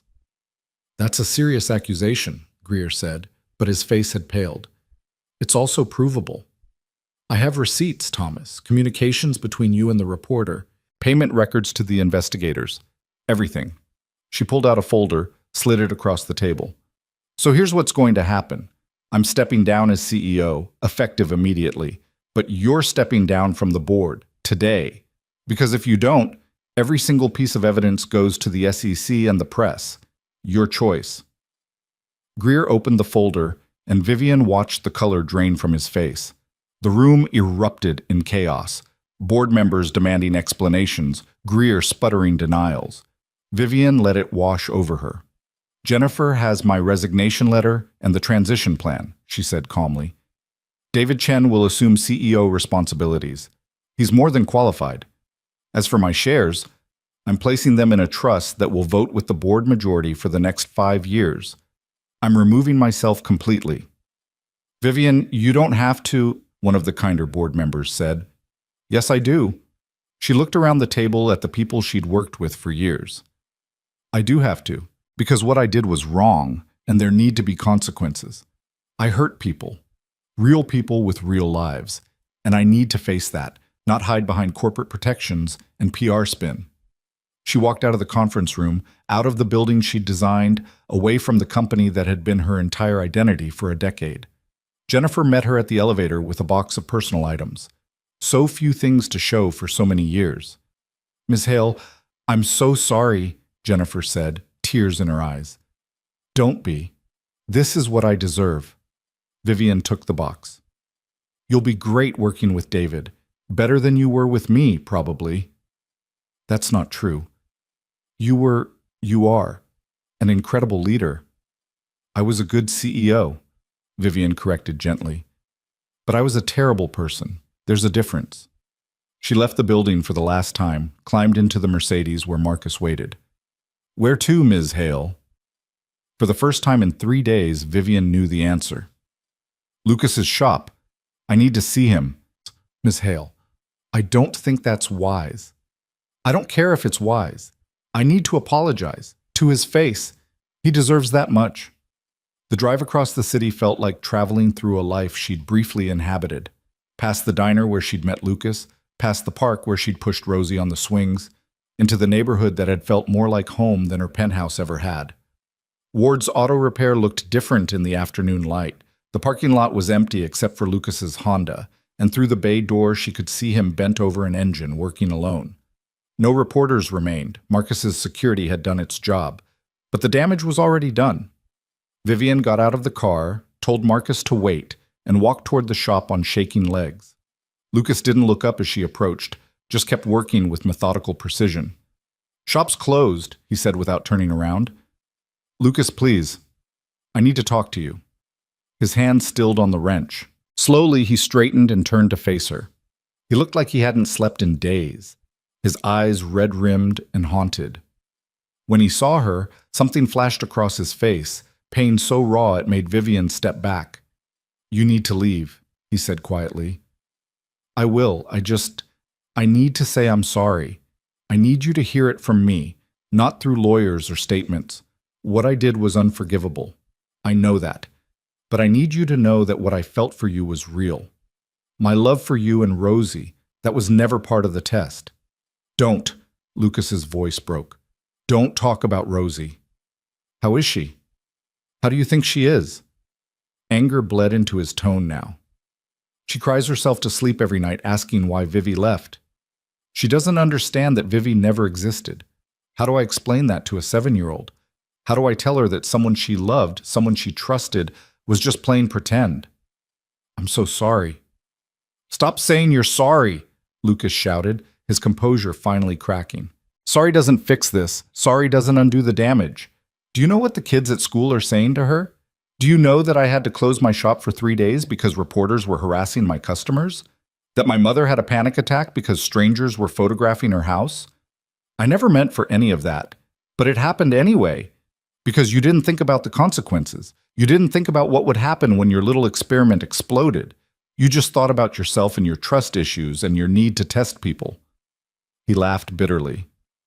"You know what's funny? I would have loved you anyway. If you'd just been honest from the start, if you'd said, 'I'm wealthy and I'm scared of gold diggers,' I would have understood. But you didn't trust me enough for honesty. You thought I was another test subject." "You're right," Vivian whispered. "You're absolutely right. I was so afraid of being hurt that I hurt you first. I was so focused on protecting myself that I became the villain in my own story." Lucas wiped his eyes roughly. "Why are you really here, Vivian? What do you want?" "I don't want anything. I just wanted you to know that I'm done. I resigned from my company today. I'm stepping out of public life, and I'm going to make sure you and Rosie are taken care of." "We don't want your money." "It's not about the money. It's about making things right as much as I can. There's a fund, anonymous, for Rosie's education. Another one for your business. You don't have to accept them, but they're there if you need them." "I don't need your guilt money." "I know, but please, for Rosie, she deserves every opportunity, and my mistakes shouldn't limit her future." Lucas stared at her for a long moment.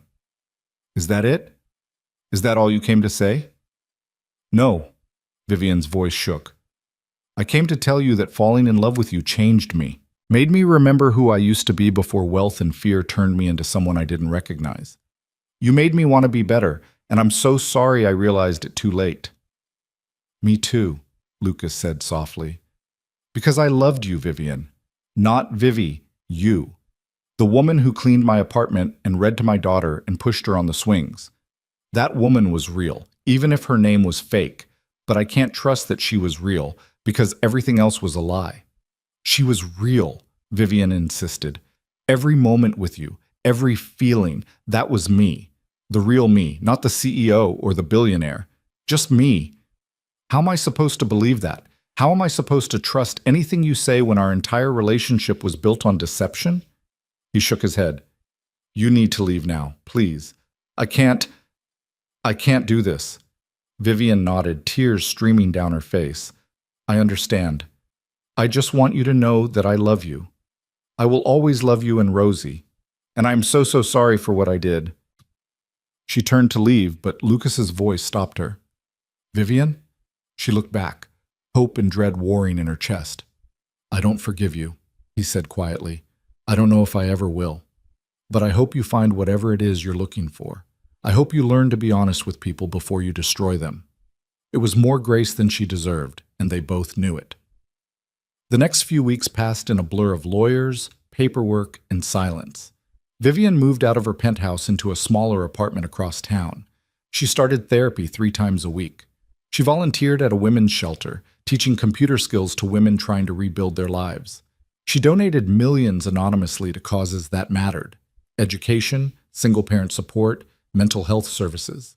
She became invisible in a way she'd never been as a CEO, and she was grateful for it. Marcus checked in regularly with updates she didn't ask for but secretly needed. Lucas had reopened his shop. Rosie was back in school.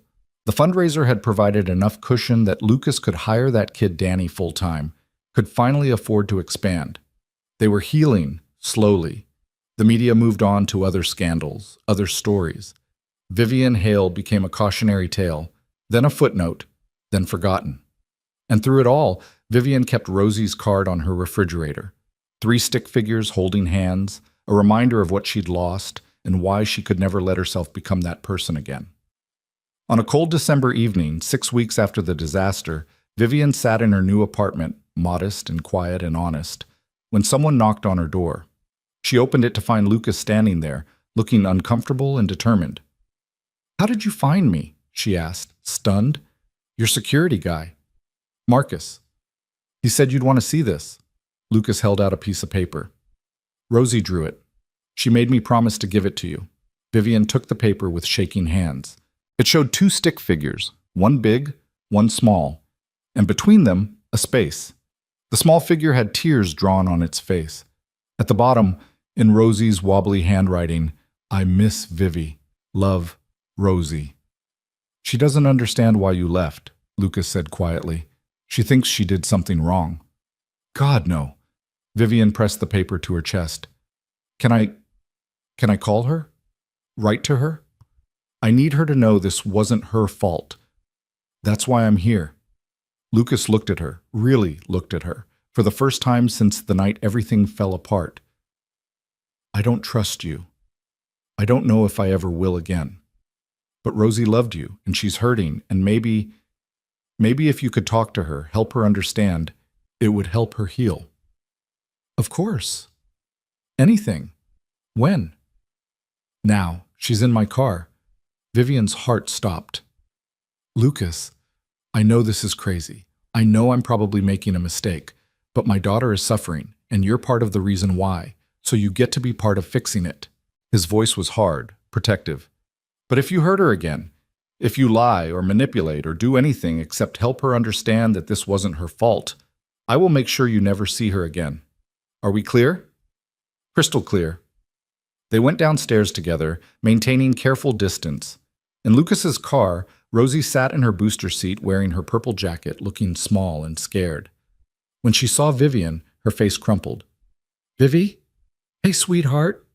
Vivian climbed into the back seat, and Rosie threw herself into her arms, sobbing. I'm here. I'm here. Why did you leave? Why haven't you come back? Did I do something bad? No. Vivian held her tight, rocking her gently. You didn't do anything wrong, Rosie. Not one single thing.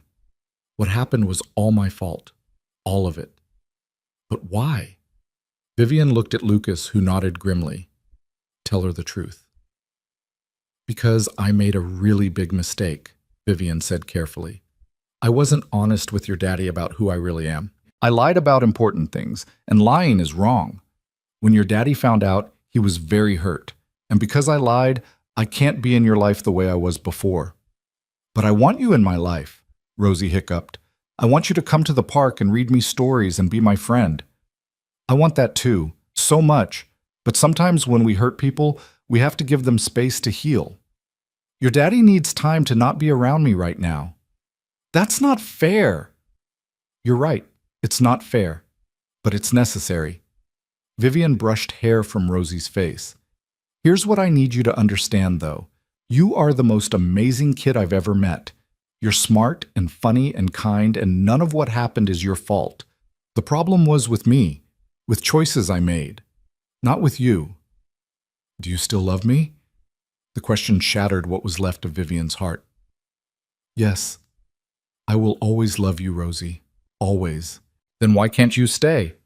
Vivian looked helplessly at Lucas, who'd been watching the entire exchange with an unreadable expression. Sometimes loving someone means letting them go, Lucas said quietly from the front seat.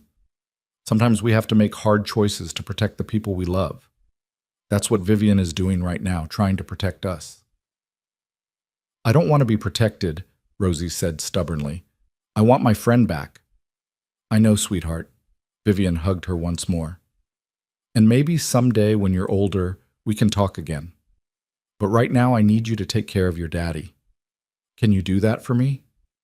Can you be brave and strong and help him? Rosie nodded against Vivian's shoulder. Okay. And Rosie, I'm keeping your cards on my refrigerator, every single one, so I never forget the most wonderful little girl I've ever known. They stayed like that for a few more minutes, Vivian holding Rosie, Lucas watching silently, until Rosie's tears subsided. When Vivian finally climbed out of the car, Rosie pressed something into her hand. Herbert, the stuffed dinosaur. So you remember me, Rosie whispered. I could never forget you, Vivian whispered back. Lucas started the engine and Vivian stood on the sidewalk watching them drive away. She looked down at Herbert, at this gift from a child who loved her despite everything, and fell apart. Marcus found her there 20 minutes later, sitting on the curb holding a stuffed dinosaur and sobbing. Come on, Ms. Hale, he said gently. Let's get you inside. 3 months passed. Winter gave way to early spring, and Vivian slowly rebuilt her life piece by piece. Not the glamorous, powerful life she'd had before, but something smaller and more honest. She consulted for a few select startups, teaching young CEOs to value people over profits. She funded scholarships for underprivileged kids studying STEM. She learned to be alone without being lonely. She never contacted Lucas or Rosie. That boundary was sacred, a line she wouldn't cross. But Marcus, in his quiet way, kept her informed. Lucas's business was thriving. Danny had proven to be a natural mechanic. Rosie was doing better, though she still asked about Vivi sometimes. On a sunny April afternoon, Vivian was at the farmer's market, the same one she'd once visited with Lucas and Rosie, when she saw them. They were at a vegetable stand, Rosie insisting on the weirdest squash, Lucas laughing, and beside them, a woman Vivian didn't recognize. Younger, pretty, with an easy smile as she ruffled Rosie's hair. Vivian felt her heart crack and mend simultaneously. Lucas was moving on. He deserved that. They both did. She turned to leave, but Rosie spotted her. Daddy, look! It's... Lucas saw her. Their eyes met across the crowded market, and time suspended. Then Rosie was running toward her, and Lucas was following, and the woman with them looked confused. Vivi! Rosie crashed into her legs. I didn't think I'd ever see you again. Hey, sweetheart. Vivian knelt down, acutely aware of Lucas approaching. How are you? I'm good. Daddy hired Danny for real now, and I'm learning fractions, and look... She showed Vivian her hands, now healed except for faint scars. You can barely see the cuts anymore. I'm so glad you're healing. Lucas reached them, the woman beside him. Up close, Vivian could see kindness in her face, gentleness in how she looked at Rosie. Vivian, Lucas said carefully, this is Sarah. It's nice to meet you, Vivian said, standing and extending her hand to Sarah. Take good care of them. They're special. I know they are, Sarah said warmly. Then, quieter. I know who you are. What happened? Lucas told me everything. For what it's worth, I think people deserve second chances. Even people who've made terrible mistakes. Thank you, Vivian whispered, surprised by the lack of judgment. Rosie talks about you sometimes, Sarah continued. The fun things you did together. The way you made her laugh. That meant something to her. Still does. Lucas looked at Vivian, and for the first time since the disaster, his expression wasn't pure pain. It was complicated, grief and anger and something that might have been understanding. How have you been? He asked. surviving, trying to be better. Vivian looked at him honestly. I'm glad you're moving forward, Lucas. You deserve happiness. So do you. Maybe someday. She smiled sadly. But first I need to figure out how to be honest. How to trust without testing. How to love without destroying. Rosie tugged on Lucas's hand. Can Vivian come to the park with us, please? Rosie, Lucas started. It's okay, Vivian said quickly. I have somewhere I need to be. But Rosie? She crouched down again. I'm really proud of you. Keep being brave, okay? Keep being you. Will I see you again? Vivian looked at Lucas, who nodded almost imperceptibly. Not permission, but not prohibition either. Maybe, Vivian said honestly. Someday. When you're older and you want to hear the whole story, but for now, you focus on being a kid, on being happy. Can you do that? I guess so. Vivian hugged her once more, breathing in the scent of strawberry shampoo and childhood innocence. Then she stood, nodded to Lucas and Sarah, and walked away through the market she'd once explored while pretending to be someone she wasn't. Behind her, she heard Rosie ask, Is Vivian sad, Daddy? Lucas's response was quiet but carried on the spring breeze. Yes, sweetheart. But she's trying to be better. That's all any of us can do. Vivian kept walking, Herbert the dinosaur tucked in her bag, Rosie's drawings in her apartment, the memory of what she'd lost and what she'd learned carved into her heart. She had tested 27 men before Lucas, searching for someone who would love her without her money. And she'd found him, found exactly what she'd been looking for. But in her fear and her elaborate deception, she'd destroyed the very thing she'd been trying to protect. The test had worked. She'd found genuine love. She'd just failed to recognize that the real test was whether she could accept it. Now, months later, walking through a farmer's market while spring bloomed around her, Vivian Hale was finally learning the lesson Lucas had tried to teach her all along. That love required honesty, that trust couldn't be tested, and that sometimes the bravest thing you could do was be vulnerable enough to let yourself be loved, messy, imperfect, completely real love. She'd spent years building walls to protect herself. Lucas had shown her what lay beyond those walls. A life filled with purple sneakers and dinosaur drawings, with spaghetti dinners and Saturday afternoons at the park, with love that was complicated and beautiful and worth every risk. She'd lost that life through her own fear and deception. But she'd gained something too. The understanding that she'd rather be hurt being honest than safe behind lies. That protecting her heart had nearly destroyed her soul. It wasn't the ending she'd wanted, but it was the ending she'd earned. And in the painful truth of that, Vivian finally found the beginning of redemption. She'd passed her own test by learning she never should have created it in the first place. Love wasn't meant to be tested. It was meant to be trusted, nurtured, and when you were lucky enough to find it, held on to with everything you had. Lucas had taught her that. Rosie had shown her that. And though they could never be her family now, the lessons they'd given her would stay forever. In a small garage across town, surrounded by tools and oil-stained floors and the sound of a 7-year-old girl's laughter, Lucas Ward was building a life. A real life. An honest life. With people who loved him and a daughter who made every hard day worthwhile. And in a modest apartment with a refrigerator covered in stick figure drawings, Vivian Hale was doing the same. Building slowly, honestly, toward the person she should have been all along. 2 parallel lives that had briefly, beautifully, devastatingly intersected. 2 people who had loved each other and hurt each other, and in the end, taught each other what it meant to be human. It wasn't the fairy tale ending, but it was real. And after everything, real was all that mattered. The test was over. The masks had shattered. And in the wreckage of her fear, Vivian Hale finally learned to be honest. With Lucas, with Rosie, and most importantly, with herself. It was the hardest lesson she'd ever learned, but it was also the one that would save her.